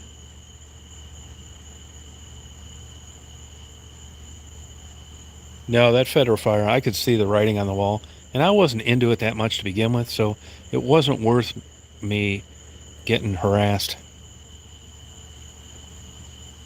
Yeah.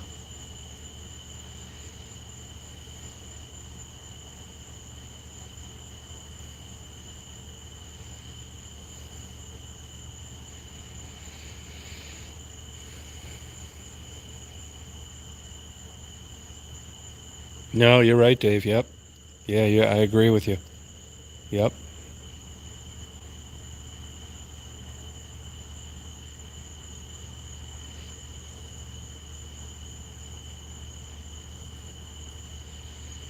Yeah, I mean, it's a shame, but I don't really, I mean, people who want to blame like administrations and, black and white bullshit, I don't think it's any of that. I think it basically, the main cog in the wheel comes down to the middle class disappearing through good paying jobs. I mean, when I was a kid growing up in Flat Rock, everybody worked for GM or Chrysler. It was the big three, right? Now it's the mediocre two. I mean, you could get in. My dad was really cheap and really frugal, and he worked his whole life. And the happiest he was when he got to work through his vacation, double time, on a holiday for Ford Motor Company. I mean, back in the day when these factory workers had this unlimited overtime and a strong union, I mean, they were just blowing away the salary of legitimate professionals, medical professionals, certainly college professors, school teachers. If you had I can remember when I was in high school that I looked at people working for companies outside of the big three as kind of like losers. I could never figure out why they were working like for the city of Flat Rock for that such a low wage. Well, now, you fast forward, 45 years later, now the good jobs are working for municipalities and the bad jobs are working for labor. I haven't followed the UAW. I know that it's not what it used to be. I can tell you more about the Teamsters than the UAW. All you got to do, Barium, is look up at the beginning wages now for people that work for the mediocre too, compared to the old days. But you got to factor inflation in to it. I mean, the money my dad made as like an hourly worker was insane.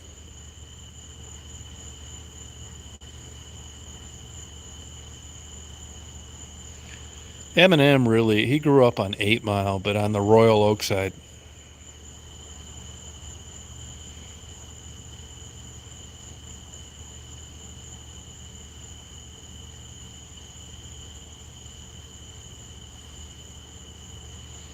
Yeah, it's just a crazy world out there now.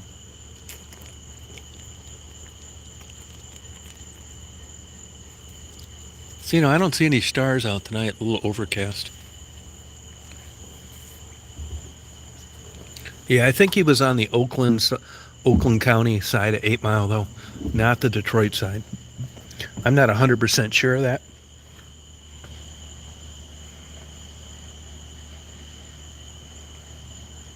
Oh, yeah, if you look at the pensions and stuff from like municipalities, I think that's the next on the chopping block.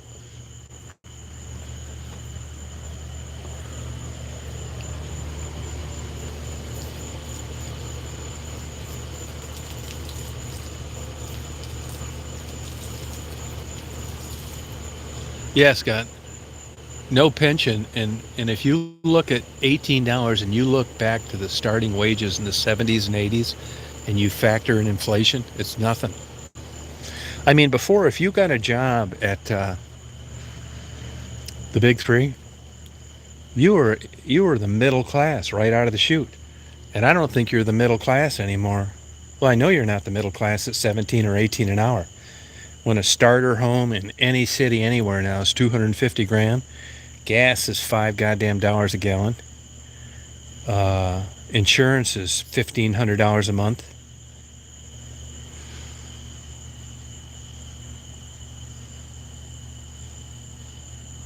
Yeah.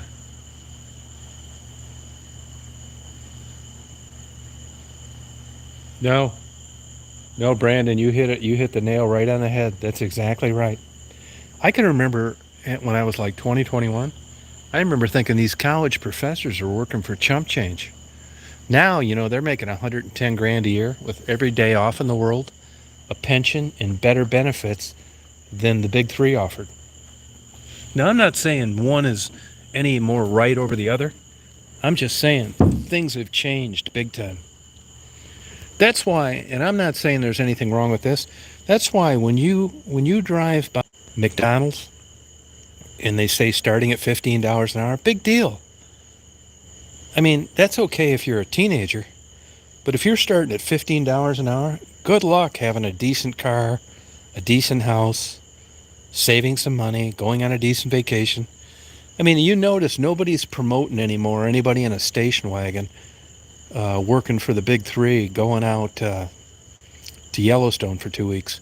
I was talking to a guy that owns a fudge shop up in Mackinac City, and he said that they made just tons of money for like 25 years from changeover at the big three. And what that is when they would change over for the new model year, I think it was 3 weeks. I may be wrong on that, but they got 3 weeks paid vacation. And he said people would just go all over Michigan by the droves and take vacations during changeover because they were paid for it and they wanted to stay relatively close to home. Those days are over. I don't even know how they do changeover now, but it isn't like it used to be because once that program ended, it affected everywhere all over the case. When you're young and you're not paying attention to things and it doesn't affect your life, they're always talking about jobs. And you think, jobs, I got a job. I never really paid too much attention. I always had good jobs. But as you get older and if you live in an area where big companies leave, they outsource, they go to Asia, like they did in Union Point, Georgia, near where I live. They outsourced everything to China. It was a sock manufacturing company. And once you live in an area where a plant closes down, a GM plant or a big manufacturing plant, you realize how important jobs are. And even though Amazon is providing a lot of jobs, let me tell you, it's not the standard of living it used to be when the big three opened a factory someplace. It's just not. It's not even close. And when you factor in inflation, you'll realize that. And look how much a car costs now. This pickup truck my buddy has, brand new, is $162,000. Who in the hell is affording that?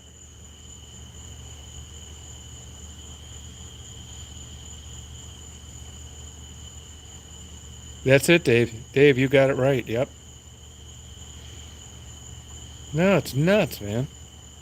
Now, here's the $50,000 question. And was anybody really entitled to that kind of lifestyle? Well, who knows? Were people overcompensated? I think it was just a product of supply and demand. And, Everybody, and another thing too, everybody makes cars now. And once the Japanese got up to speed on design, and they started cutting into the piece of pie on sales worldwide, and you looked at Acura and Volkswagen and Toyota and Mitsubishi and all these places, that's where you really started to notice the difference. And then the unions, and then they realized that their operating capital was shrinking. Mexico hasn't really worked out that great for car manufacturers. It wasn't, they found out that there's more things to running a company than low labor.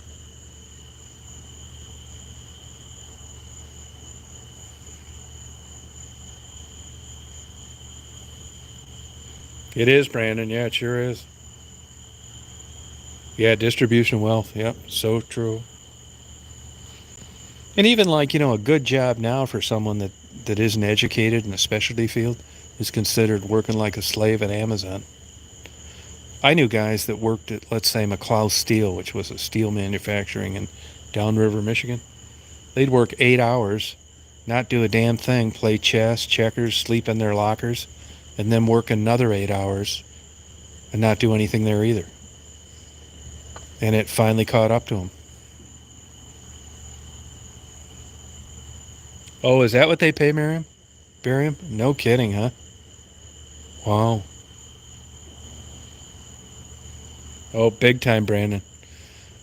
Yep. And in the days of your parents buying a house for $51,000, living in it 40 years, and selling it for $655,000 or over.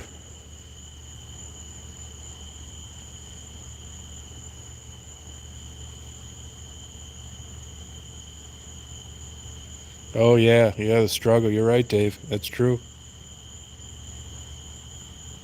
Oh, it's like that, Barium? Really, huh? Trenton, when I was growing up, I grew up in Flat Rock. Trenton was like considered a notch up in middle class. I wouldn't call it upper middle class, but it was considered nicer, like Grosse Ile.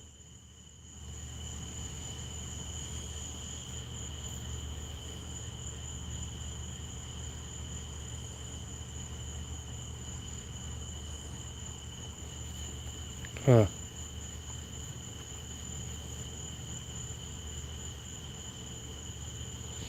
Yeah, Barium, as you know, Grosse Ile though, that's a mixed bag. I mean, there's money there, but it isn't like Grosse Point, and it isn't like Hilton Head, and it isn't like Palm Beach. I mean, you can have a decent house there, and then a shack.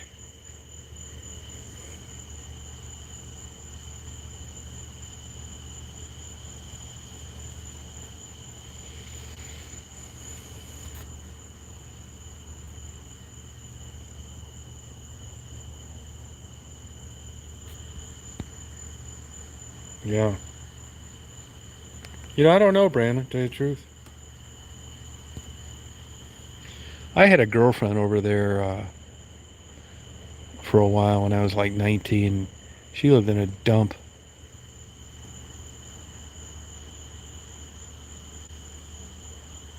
Oh, are they barium? Are they doing that?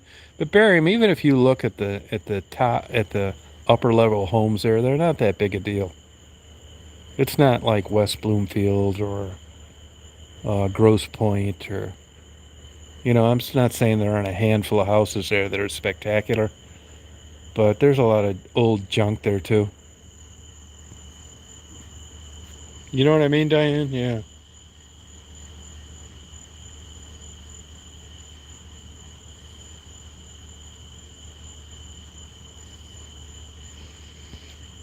The thing I noticed too is like going out to eat now, no matter where it's at, stuff's getting so expensive. I was reading these articles the other night where, like chefs at a fine dining, they want a certain dollar amount, particularly if they're like culinary arts graduates. And the cost of meat is like getting crazy. So it's getting to the point now with all the expense factored and after COVID, it's getting to the point now where people are starting to get reticent on paying that kind of dollar amount for food, even if they can afford it. I mean, you look at upper end steakhouses now and what they get for a steak, it's getting to where people don't want to drop that anymore. They don't want to spend $400 for a dinner at 2. It is, Brandon. Yeah, a beer and a burger. Yep. Yeah, prime bread, prime. Hey, I just looked it up tonight. Now there's a good reason for this, despite what we've already talked about. Look at king crab. King crab selling from $7 to $90 a pound. Now, in fairness, part of that is the moratorium they had on the king crab season in Bristol Bay this year in Alaska, because Alaska's version of the DNR said that there just weren't that many crabs, and they really wondered where a lot of them went, the king and the apelio. So basically, they came to the conclusion that something had disrupted their breeding cycle, so they suspended the whole season. That's why if you look on the deadliest jobs or whatever they call it, they're out there, fishing for perch now.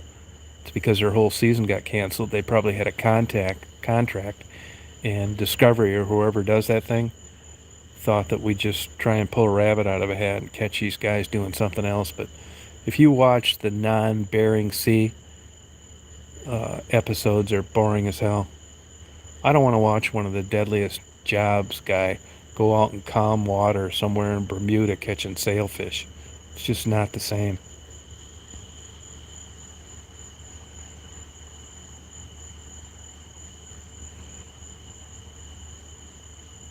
Oh, bury him. Yeah, I believe that. Yep, in jail. That's kind of like Illinois' governors. There were two of them, Blagojevich and Ryan, when I was living there. You talk about a corrupt state. They say Chicago's corrupt. The whole state is.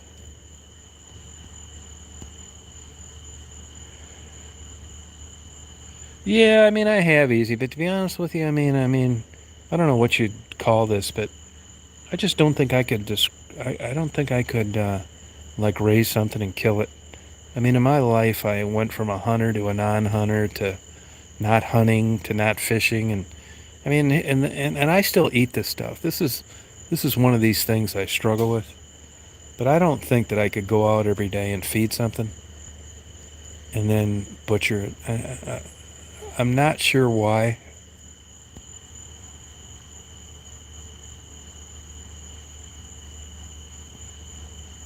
Oh, cool. It is, Simca. It's the second time they stopped it. I think the first time was like 30 years ago. Yeah.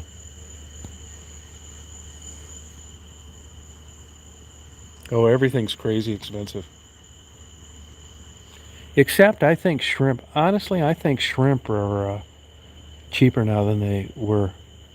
Now, around here, they brag about this local fishing, shrimp, and all this stuff. I get my buddy here a pound of shrimp whenever I'm out, and it's $20.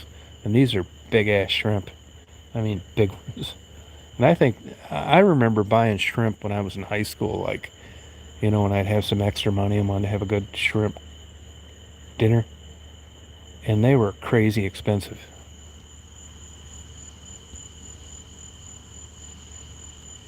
Yeah, that's it. Easy. Yeah, I don't really like pork that much. It's just not as good as meat. I don't know if that's why it's cheaper or not. This place I went tonight, they have the best. I know a lot of places claim this, but this place, and I'm not saying they're not bullshitting me. It's called Java Burrito. Look it up in Hilton Head. It's all local guys, no antibiotics, all this bullshit. Chickens running around outside of a cage. But everything's fresh there. It's all like picked and cut that day. And I'm telling you, they're the best tacos I've ever had in my life. No, I'm the same way, Dave. Yeah, I think so too. But it's Simca. It's funny you should say that, because I've talked to farmers up where I live, and they said they just have the mindset that was ingrained in them as children, that these are not pets. And maybe if you buy into that, and you're young enough and imprintable enough, and you believe that, it's not so bad. But I'm a real pussy when it comes to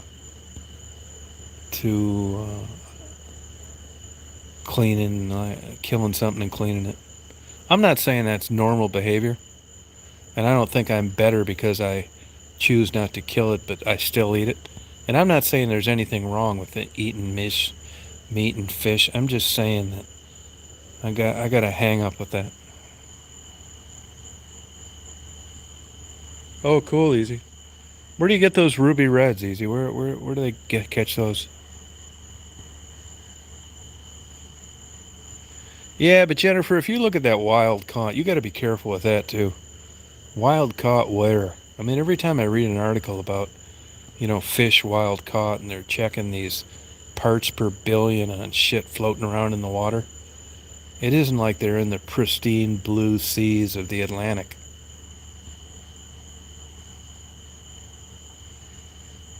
Oh, that'd be good. Yeah, and I'm not even really a natural guy. Like tonight, my buddy here, you wouldn't believe the dinners he cooks for his pets. He feed Daisy all the time and his dogs, chicken. And I made sure tonight when I bought chicken breasts, because he said they were getting short on food, that I bought like antibiotic free range, all that shit. He kind of has the same attitude I do. And I just didn't want to bring home some damn chicken breasts where if he read on the label they had chemicals in them, he probably wouldn't want to feed it to the dogs.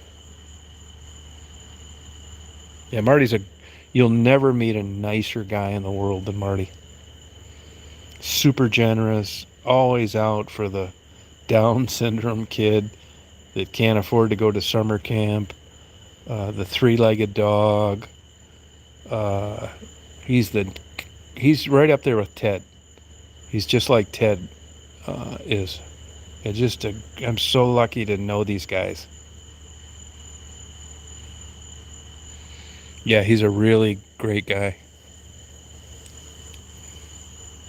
That's what he said. Like the other day, we were in line. There was a family that came in that gelato place, and everything up here is expensive, right? And there were like six people, the husband, the wife, and the kids. And the wife said, "This is awfully expensive." And it's expensive to stay here. And he heard that, and he told the clerk, he said, "I want to pay their bill." And she said, "It'll probably be $100." He said, "Here's $100." He does that shit all the time. We'll be in line at a Walmart. There'll be an old lady struggling in line. He'll say, I want to pay her bill." It's kind of cute, really, because what happens is sometimes we're in front of these people and we've already paid, and then the people come through. You got to wait for them to ring their stuff up, and then they'll say, "Oh, this is like $233." And he whips his credit card through there because he's already talked to the clerk. And the person says, and the clerk says, "Oh, thank you, appreciate it." And then the person says to the clerk, "What do I owe you?" And she said, "Nothing." And she said, "Nothing." It's fun to watch the reaction. It's like, no, that guy bought it for you. And sometimes, most of the time, I mean, I'm not with him most of the time, but when I am with him, he tries to get out of there. But it doesn't always work. Sometimes the people chase us down. It's like, "Oh, you bought my groceries? Like, thank you so much. I've been struggling." He said, "Oh, that's okay." And that's what he's always talking about, paying it forward. Good night, Kim. Yeah, he's a really good guy. Super good guy.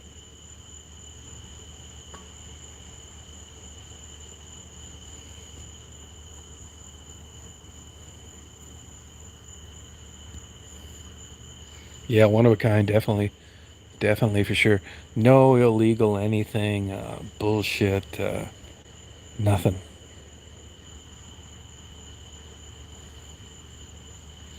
Good night, Faye. Yeah, I think so too, yeah.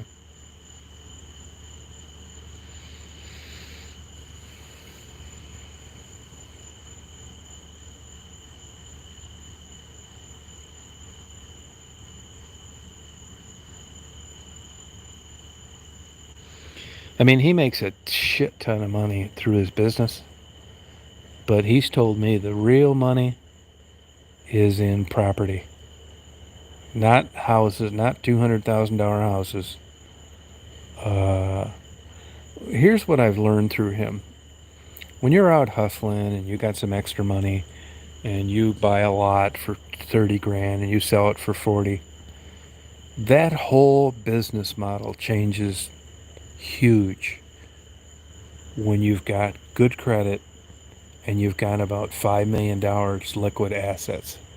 So what a lot of these guys with money do is, if you have like 5 million to play with, you have such supreme bargaining power, it's ridiculous. You don't need, it's nothing for a closing to take 6 months. When you got that kind of cash and you're not paying an interest payment, and you buy farms and you turn them over, I can give you an examples. They look for like 300 and 400 acre parcels that they can split up. I mean, these guys make $2, $3, $4, $5 million within a year on property. They get it rezoned, split it up, market it heavy, hold the paper on it for a year. When you have $5 million liquid cash, which isn't crazy money, and you can afford to go around buying up $2 million properties, it's a whole nother world than dicking around flipping $250,000 houses. I mean, big money. And guys like this look for the economy to go south. They wait for the bubble to burst. And if you're making a ton of money and you've got 10 million and the bubble bursts like it's going to do here in the next year or two, that's where they make the really big money. There's plenty of people that are on the fringe of buying things that they truly can't afford. And when the economy heads south and the property values decline, this is where guys make the big crazy money. They're willing to sit on it for a while, split it up and sell it. There is money in buying like 5 and 10 and 20 acre commercial properties, but the real money is splitting up 100, 200, 3 acre properties. As a matter of fact, he just did that with 500 acres. In the 200 acres that he split up and sold, he's got all his money back. And he's got 300 acres of prime commercial real estate property that he got for free, on top of making about $1 million on the other property before. This is how it works. You don't know this unless you meet a guy like this. That's why when he watches American Pickers and he gets a hold of the people on the show, that video that I put up of all those old cars about a month ago, he was watching American Pickers, saw all those cars, and he thought, oh, fuck it. Went down there and bought the whole goddamn place. And after that, bought all the cars, the house, and that big building that you saw him in. Good night, Kim.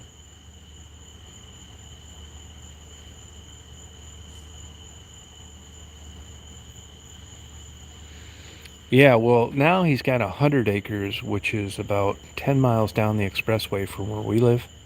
And he's going to make it into a semi-truck parking lot. And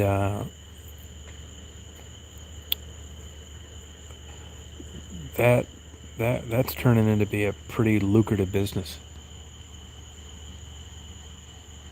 He keeps some of them. He kept that Porsche, that blue Porsche that I uploaded. He'll keep them for a while and then sell them. That blue Porsche he had totally rebuilt. That was a Porsche that Porsche introduced to the United States so they could make it affordable to people that weren't rich. It's just little bullshit Porsche, but collectors are weird. They didn't make that many of them. You could buy them for practically nothing. And the blue one that I uploaded here about a month or two ago, that's worth about $330,000. The paint job was $14,000, and he's keeping the Jaguar, 2 Rolls Royce, and the Porsche, and selling the rest of them. Yeah, he'll keep them for a while, that kind of thing, and end up dumping. I wouldn't want any of that stuff. Yeah, I don't collect anything anymore.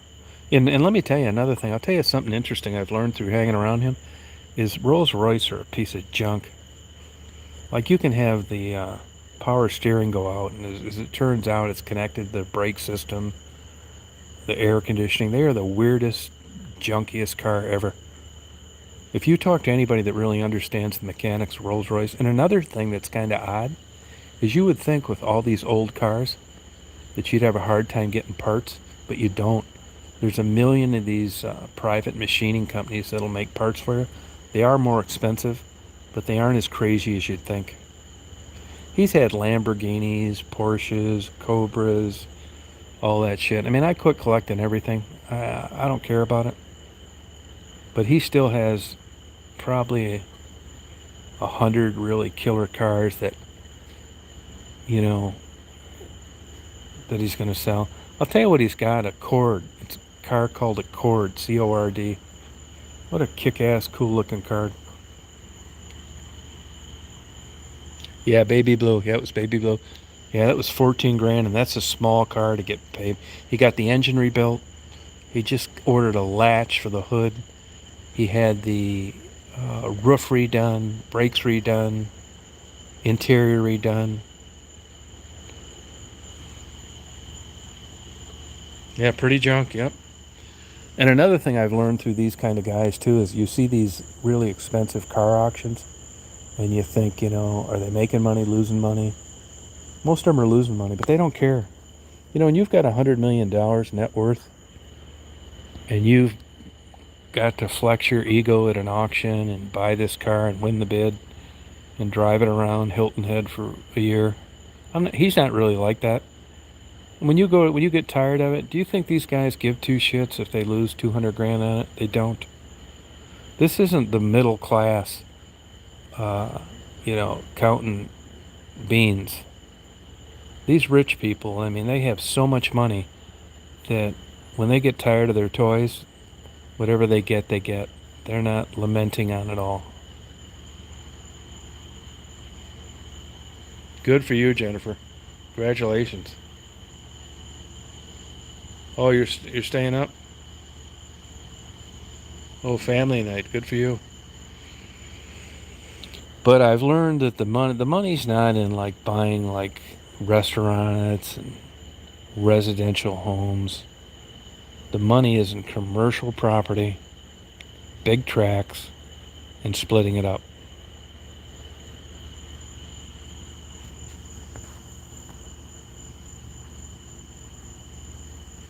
And if you've got cash and good credit, you're home free.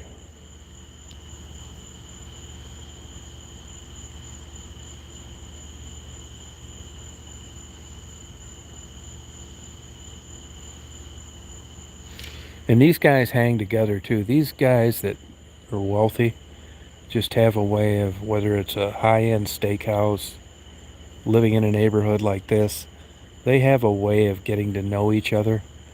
And it's not uncommon for them to pool together 30 or 50 million and buying some like damn whole farmer's field and converting it into subdivisions.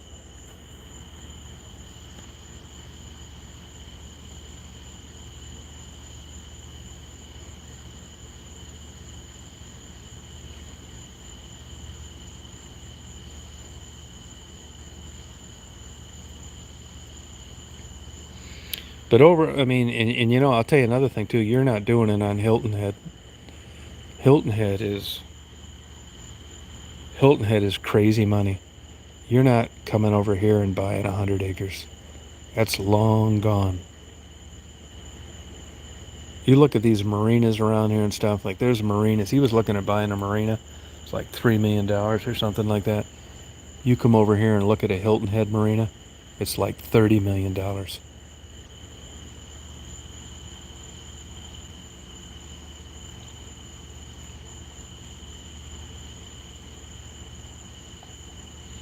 No, it's not commercial businesses, it's commercial property. And there are certain things that still need to that are still do well. I'll give you an example. Like John Deere tractor dealership, Amazon. There's still a lot of manufacturing around that you need to be zoned commercial. I wouldn't say it's the business as much as it is the type business it is. But the trend is really shifted Nobody, for a while there in the 50s, 60s, 70s, and 80s, malls were the big bucks. Look at Taubman, Taubman in Michigan. But malls are shit now. Strip malls, regular malls. I mean, the stuff they have to go through now to stay in business is ridiculous. And they're constantly dealing with bankruptcies and vacancies. As I said the other day, even if you look at the Water Tower, the first vertical mall in Chicago, they just finally turned over the keys to the mortgage company. It's like, we can't do this anymore. Why? People not paying rent. Bankruptcies. So there's still things out there. I mean, look at Tesla as an example. When you look at the economy in general and you look at the struggles that American automobile manufacturers deal with, Tesla hasn't made a damn dime and their stock's through the roof. So it's what people believe in. It's the prospects of a success down the road. I mean, Tesla is definitely an anomaly for sure.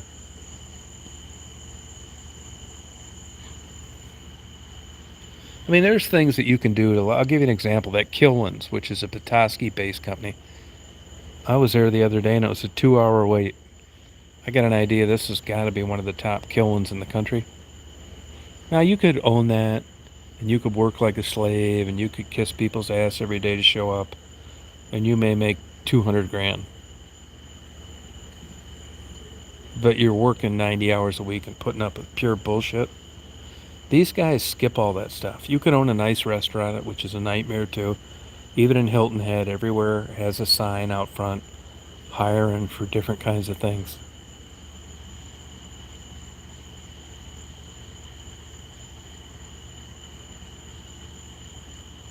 That's it, Dave. That's it. Bingo.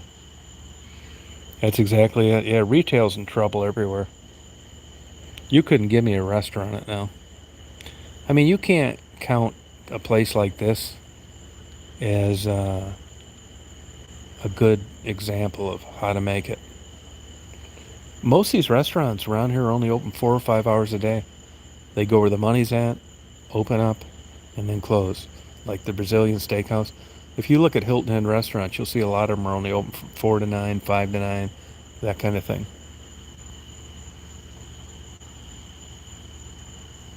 It's it, Cher, yeah. Tesla's interesting, though. It just shows you a different way of thinking.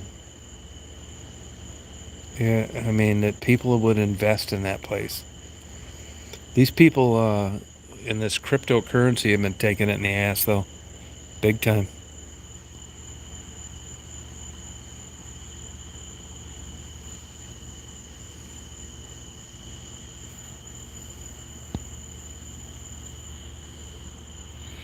But back in the day, just having, a middle income job, it's changed so much. I mean, I got really lucky in PI work. I absolutely killed it in the 80s. I did okay in the 90s, but not like I did in the 80s. And I made killer money for the whole time I owned it, and then I sold it for killer money and held the paper on it. Those days are over. That piece of pie in the PI business is so small now, it's ridiculous.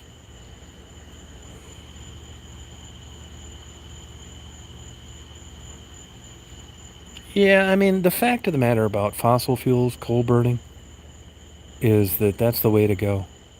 It's still the way to go at powering something. These wind farm, wind generator, water generators, solar panel people. I mean, you can't run a fucking vibrator on a solar panel.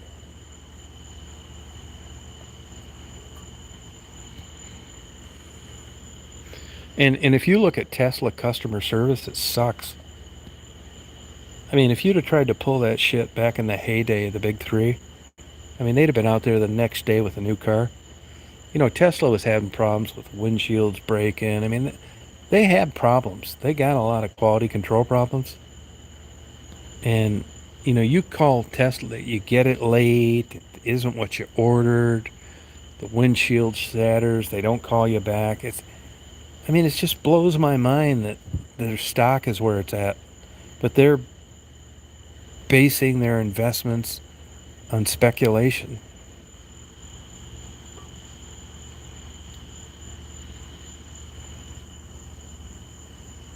That's another thing too, housing now. You go to anywhere in a decent sized city in the country, $250,000 for a shack, a starter home. Why people are paying $15 an hour.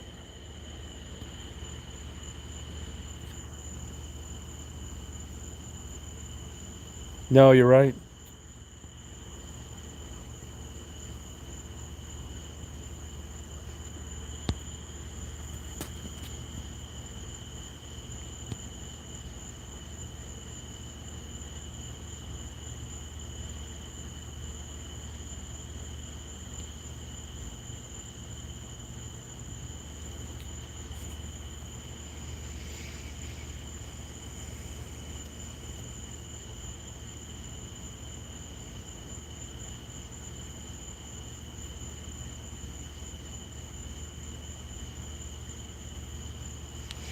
I do know that people with Teslas, like in a cold climate, you can take your pick. Either you're going to get to work and back and use the heater a little, or a guarantee you're going to get to work, freeze your ass off, don't use it at all.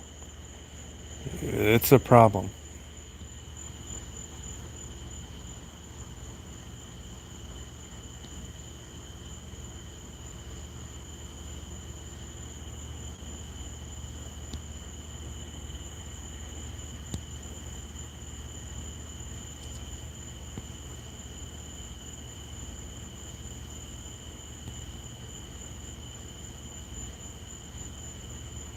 Yeah, I heard that, JMA. Yeah, I did. Yep.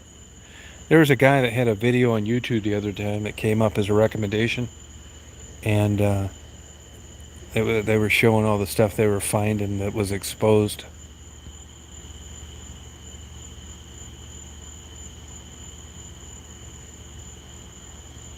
Yeah, most of the time I see those plugins in Michigan, nobody's using them.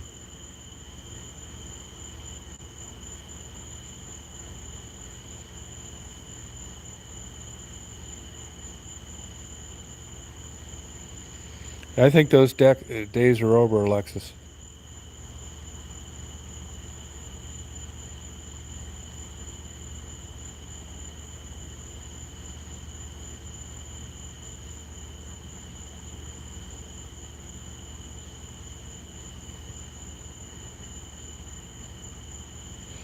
I'm not living around there anymore, and the area just kind of died. Down around 4th Street, that bridge, that killed everything.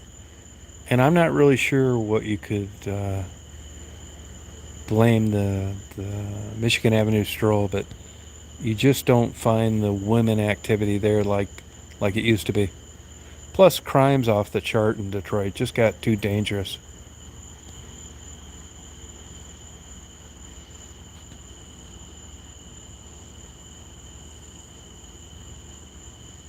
Oh, did you, Dave?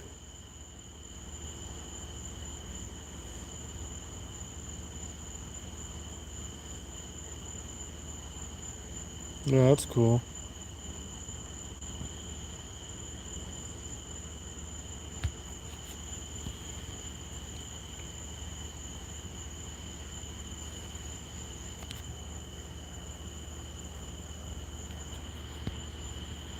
I'm gonna go in and get a water.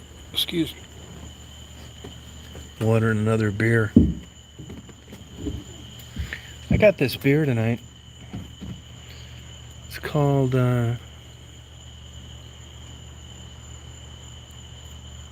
Victory Beer.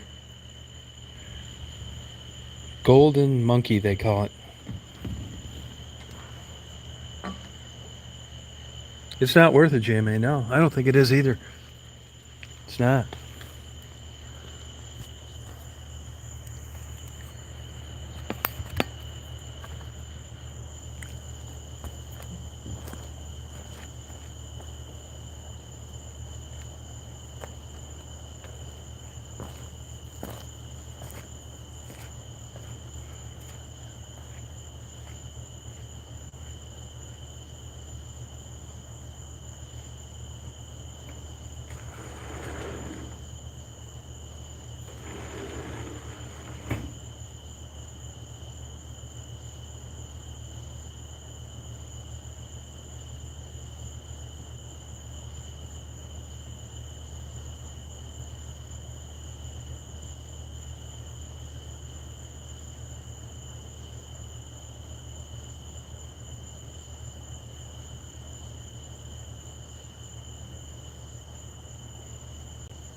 I'm not.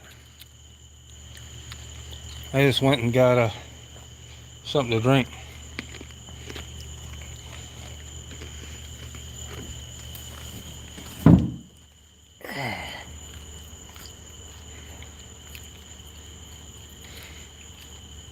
Yeah, thanks, GMA.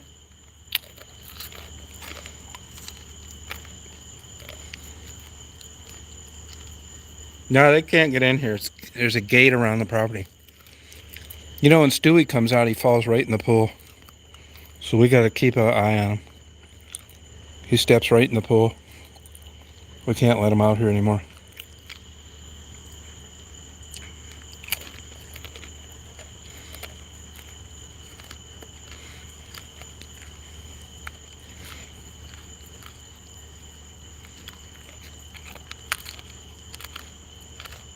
Yeah, I don't know, Dave.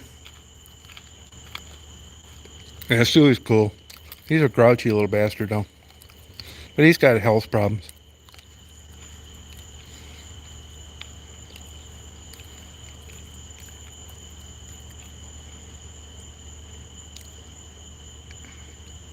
Oh, good for you, Jennifer.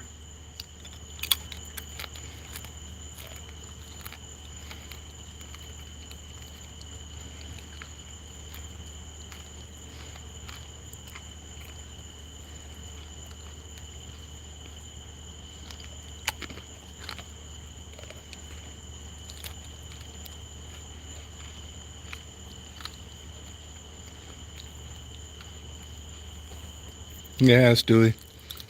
I asked Marty why they didn't have those cataracts taken off. And he said that they didn't think he could handle the recovery.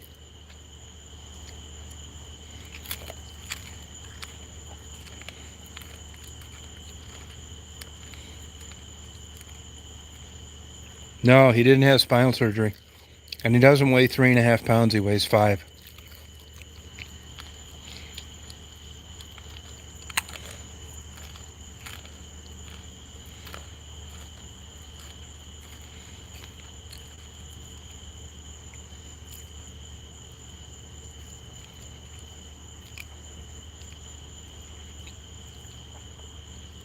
Dave, I'll try and find that out for you tomorrow. I know the guy that runs this big state camp thing on the other side of this property.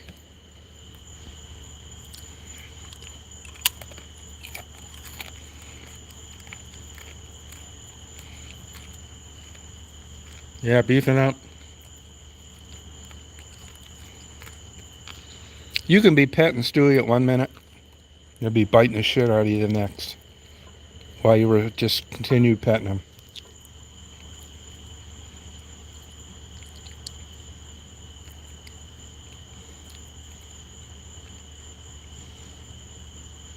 Yeah, you're right, Sheriff.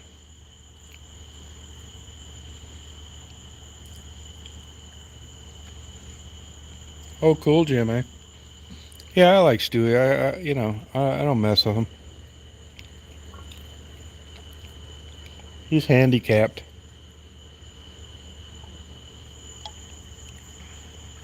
Yeah, Stewie's cool. I'll have to get you a video when he's like the real Stewie. He will bite the shit out of you. I'm not kidding you, man. It looks like a pit bull, but, he can't really hurt you too much. Stewie sleeps like 16 hours a day under the covers.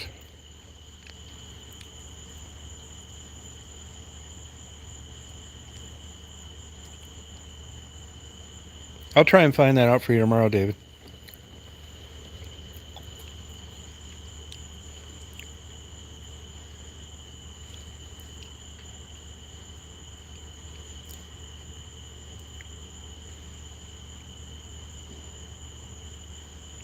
Oh, did I show you one of those? He's grumpy a lot.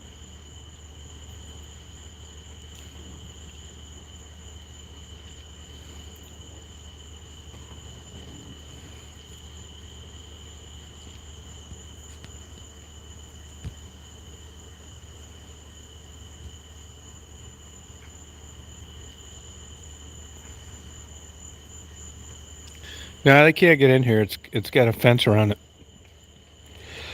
Fences are disallowed in this development, but there were like 15 people that were grandfathered in. And this place was built in '69, so they can't do shit. It's a big advantage. Number one, gators can't get in. Number two, you can let the dogs out without worrying about it.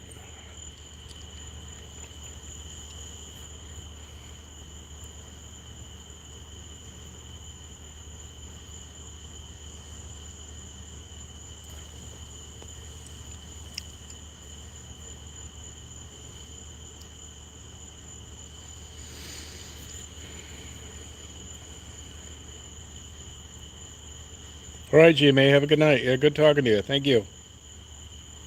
Yeah, have a good lunch tomorrow. Today's lunch wasn't that great. It was the only one that was iffy, but the other ones have been superb.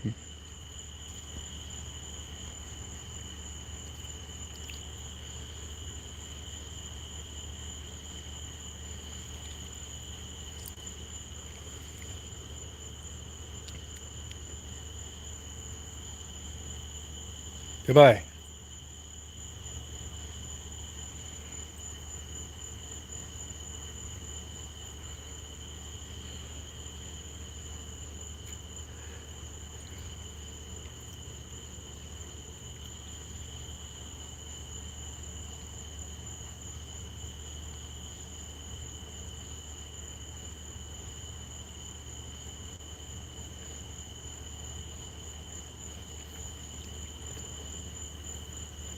Dave, is that a state park you're staying in?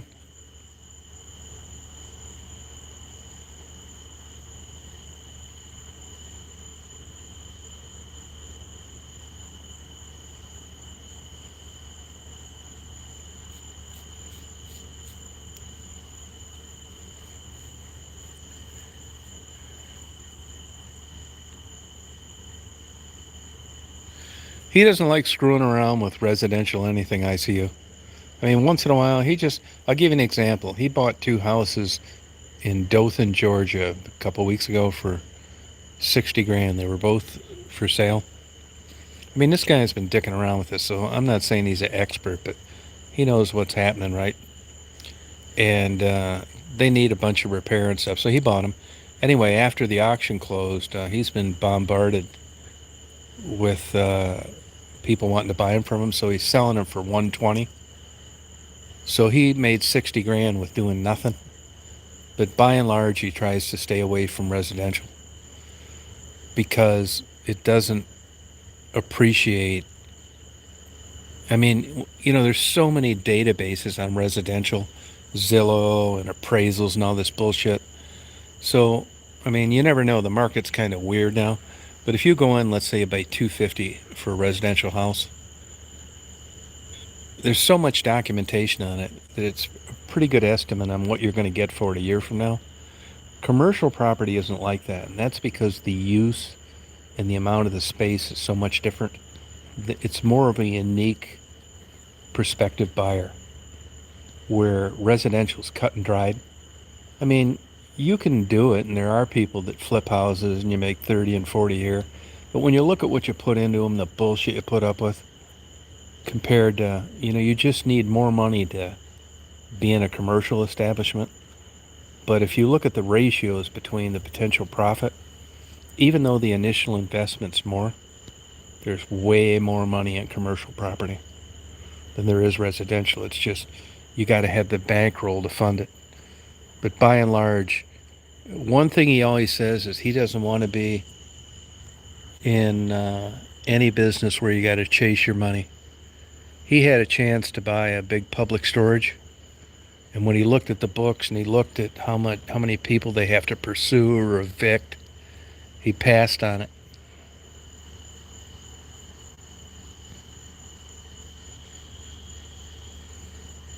He will do it, Jennifer. He will do it.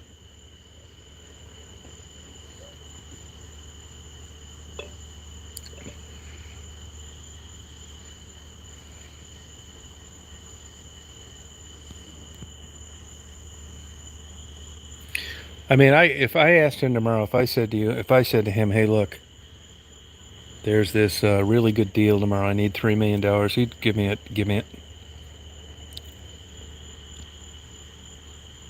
One big family, that's right.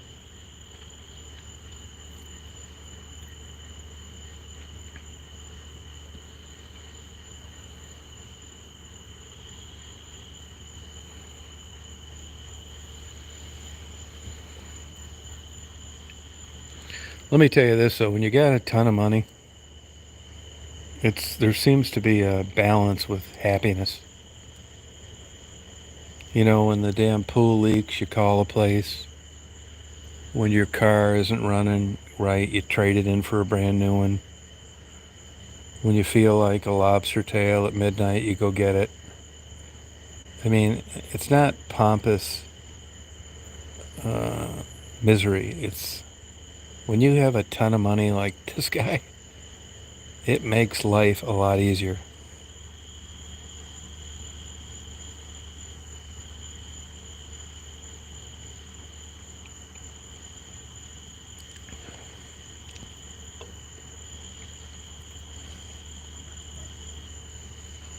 But I know this. He makes a lot of money in diamond sales too.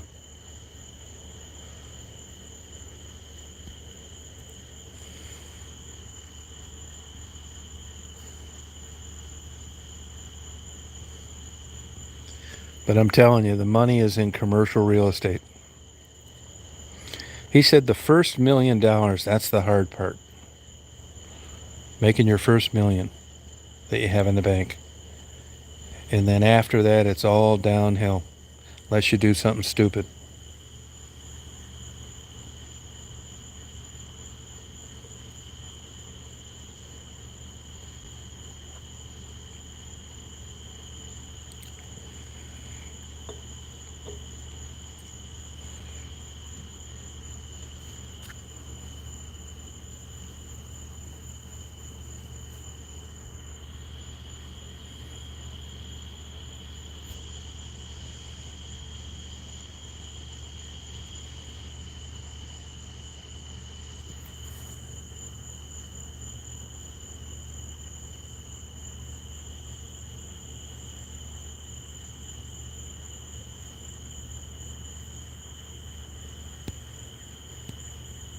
Hey Conan, how you doing?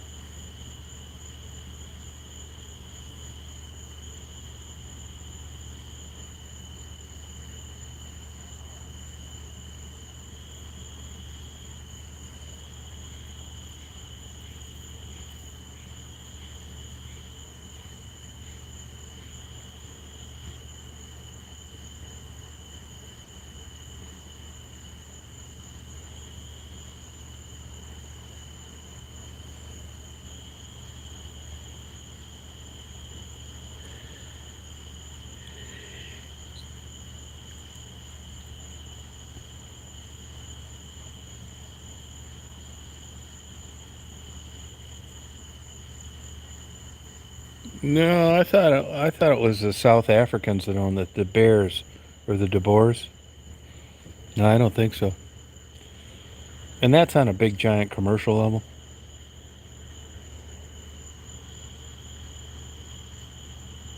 The De Boers, I think it's Deboers. No, this is guys that are selling them like individually, that kind of thing.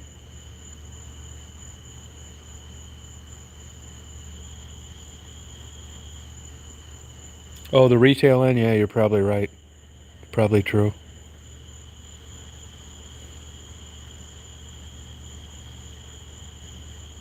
Oh, good for you, Conan.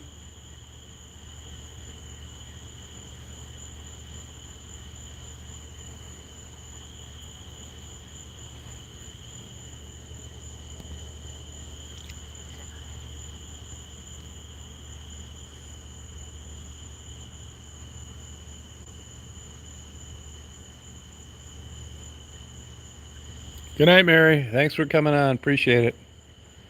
Take it easy.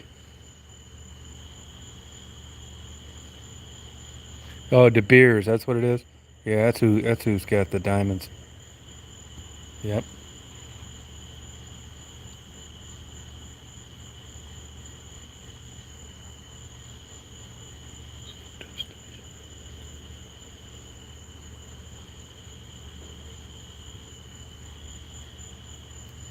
Yeah, it's hot, Conan.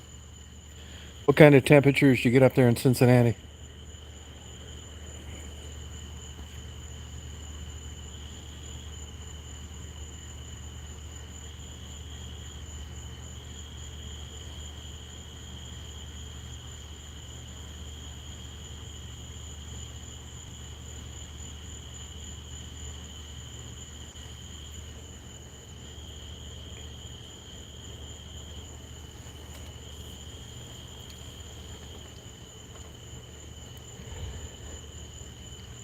You guys want to see somebody who has crazy money.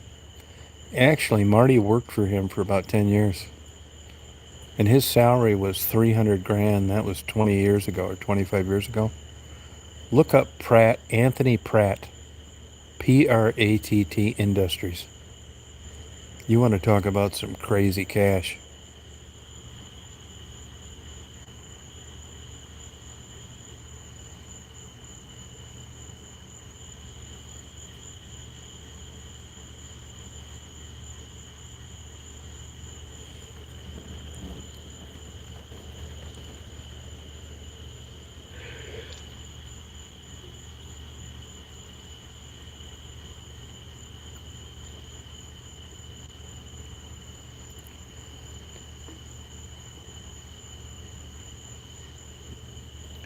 Dave, put a link to your channel. Wow, Conan.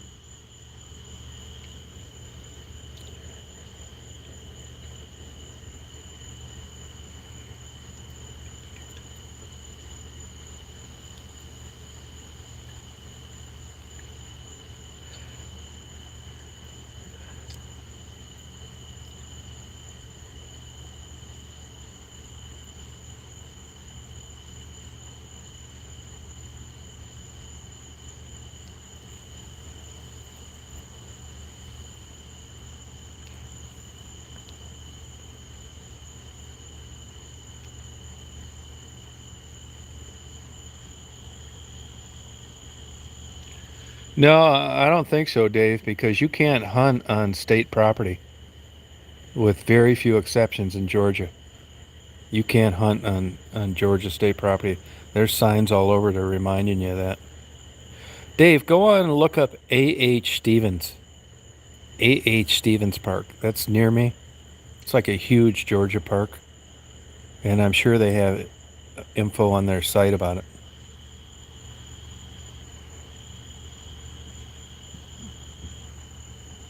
You know, I don't like cheesecake. I got both those for Marty. And I got both because he wanted one with strawberries on it. When I went there, they didn't have any strawberries. So I got him the brownie cheesecake and the plain, just so I was covered.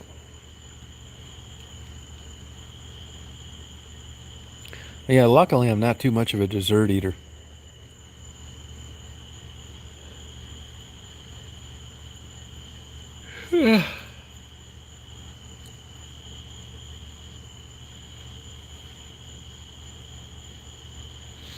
You know, Daisy spends more time with Marty now than she does with me.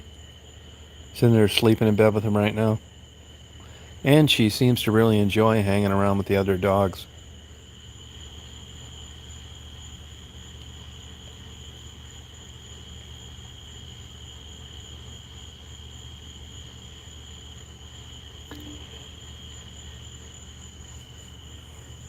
Yeah, that's at a market down here called Fresh. And they have all, like, really good stuff. Yeah, she's a trader, that's for sure. Yeah, she'll come in with me in the morning, but she hangs around Marty all the time. He takes her places and he takes her swimming and always cook her these good dinners.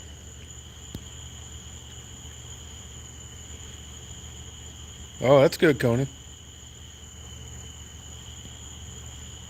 Good for you.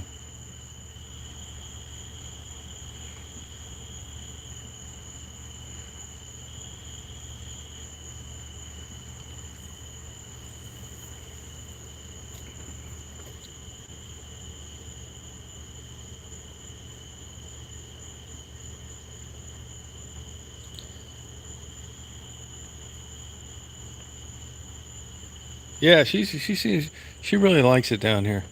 She likes it in Crawfordville too.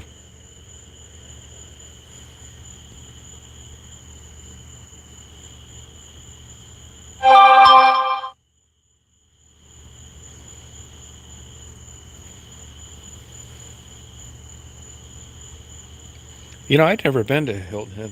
Hey, Tiffany. That's all right. Oh no, that's good, Dave. Yeah, Frisky has a cat. Those ranch corn nuts are good. Yeah, I like them.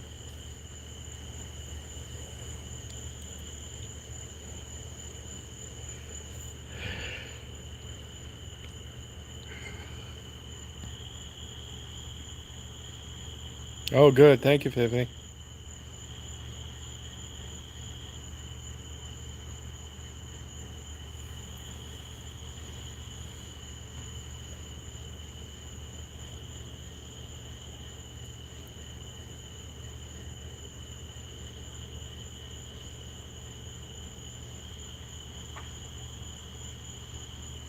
Right.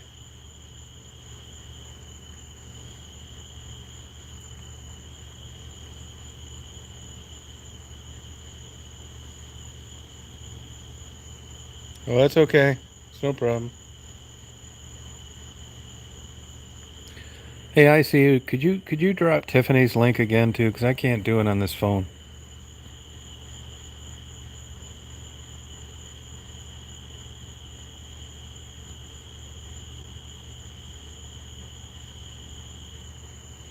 Oh, I appreciate it, Tiffany.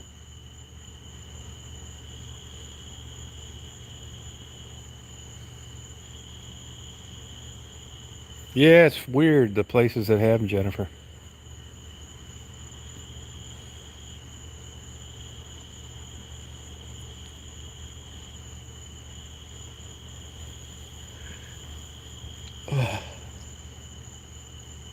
Yeah, it's nice, Tiffany. Yeah.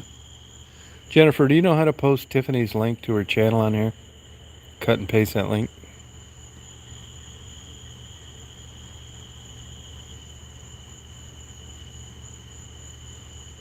Thank you. I see you.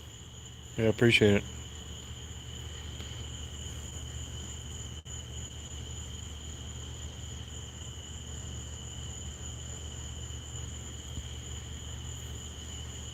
Oh, I think you'd like it, Tiffany.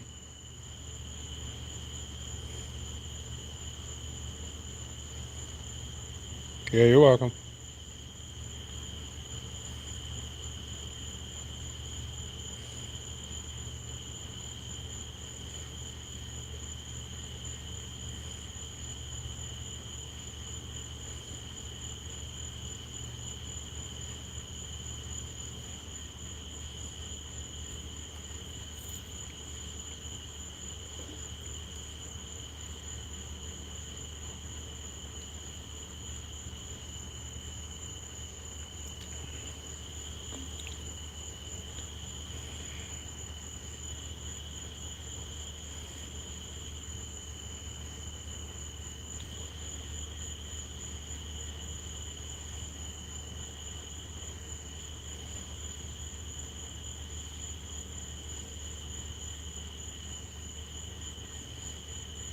Yeah, thanks. I see you.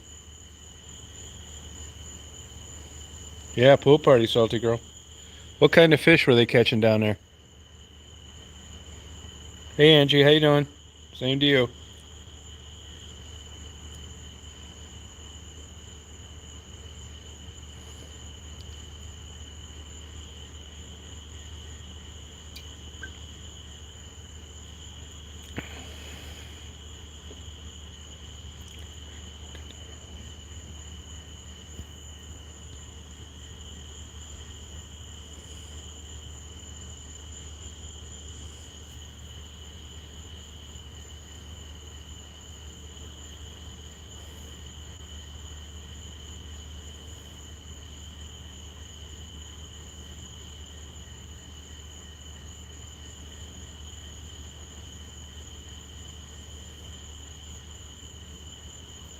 Oh yeah, I'll give you one.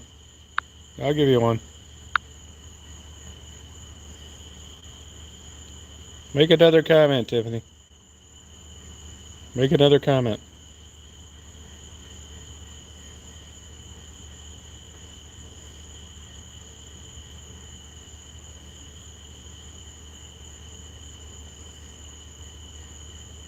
Oh, you're welcome.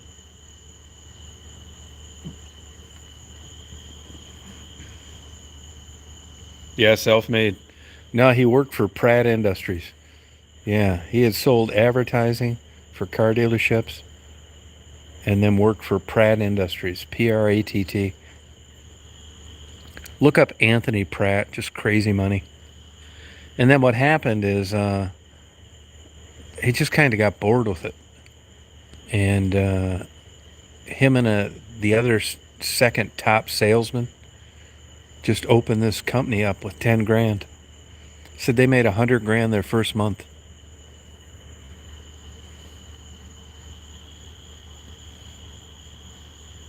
Yeah, totally self-made. Yep, didn't come from anything. He'll tell you too, a lot of it's luck. I'll tell you one thing though, from knowing him, if I, this is like anything, right? It's shit luck, fate, whatever you want to call it. Shit just works out. You never know how life's going to turn out for you, right? What you get exposed to, your health, your parents, cultural influences. And this guy just kind of fell into the paper industry. And he told me a long time ago, if you studied paper, the box industry, boxes, if you think about it, how instrumental they are in commerce. And there's a big book that they published. And he said, if you got that book down and you knew what the hell you were talking about, you would be making 500 grand a year in 3 years as a salesman. The money in the paper industry is huge. The pulp industry.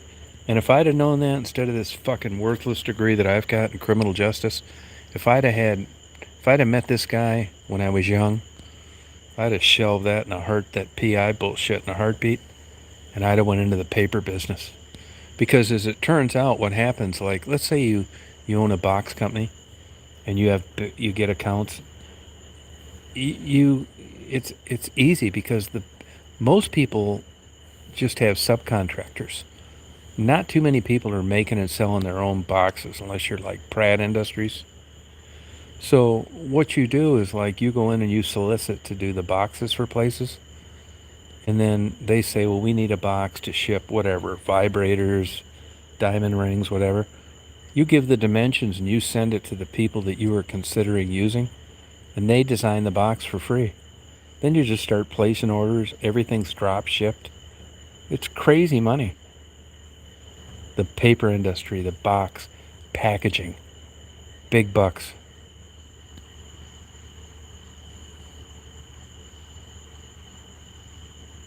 That's all right, Conan. It looks good.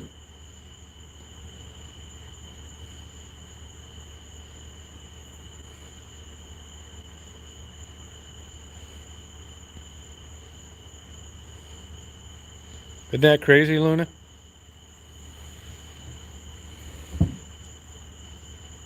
Wow. How you feeling? How you feeling, Luna?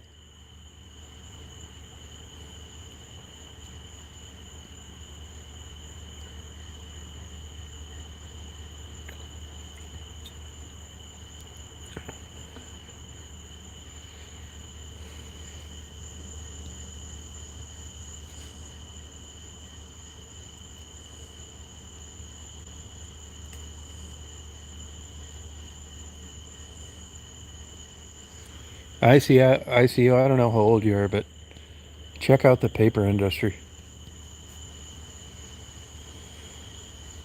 Oh, good, Luna. Luna, did that spinal tap hurt at all? She got a spinal tap today.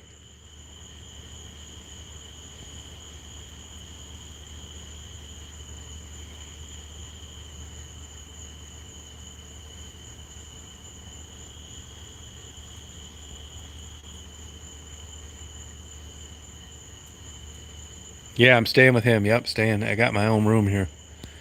I'll tell you guys, I got 5% battery power, so when you see this thing buffer, It's going to be lights out for tonight. Sorry for that. But I've been on 3 hours and I only had 67% battery when I started.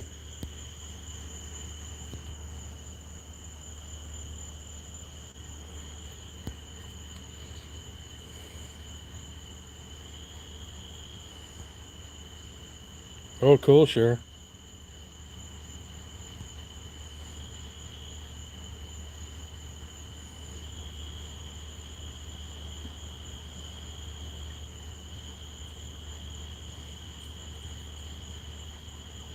Luna, did they say anything or do you got to wait for the results? Yeah, I'll do it. I'll do StreamYard when I get set up.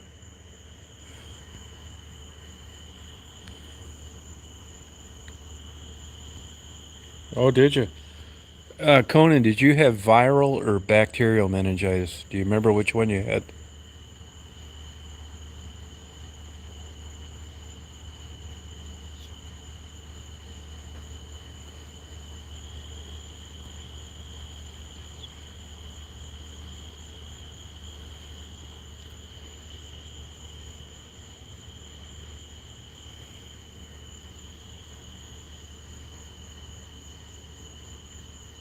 Yeah, you're right, Dave.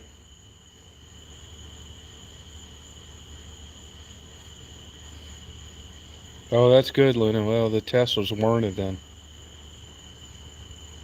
Remember, you guys, I got 5% battery, so when this thing dies, don't think I'm going to come back on. Sorry about that.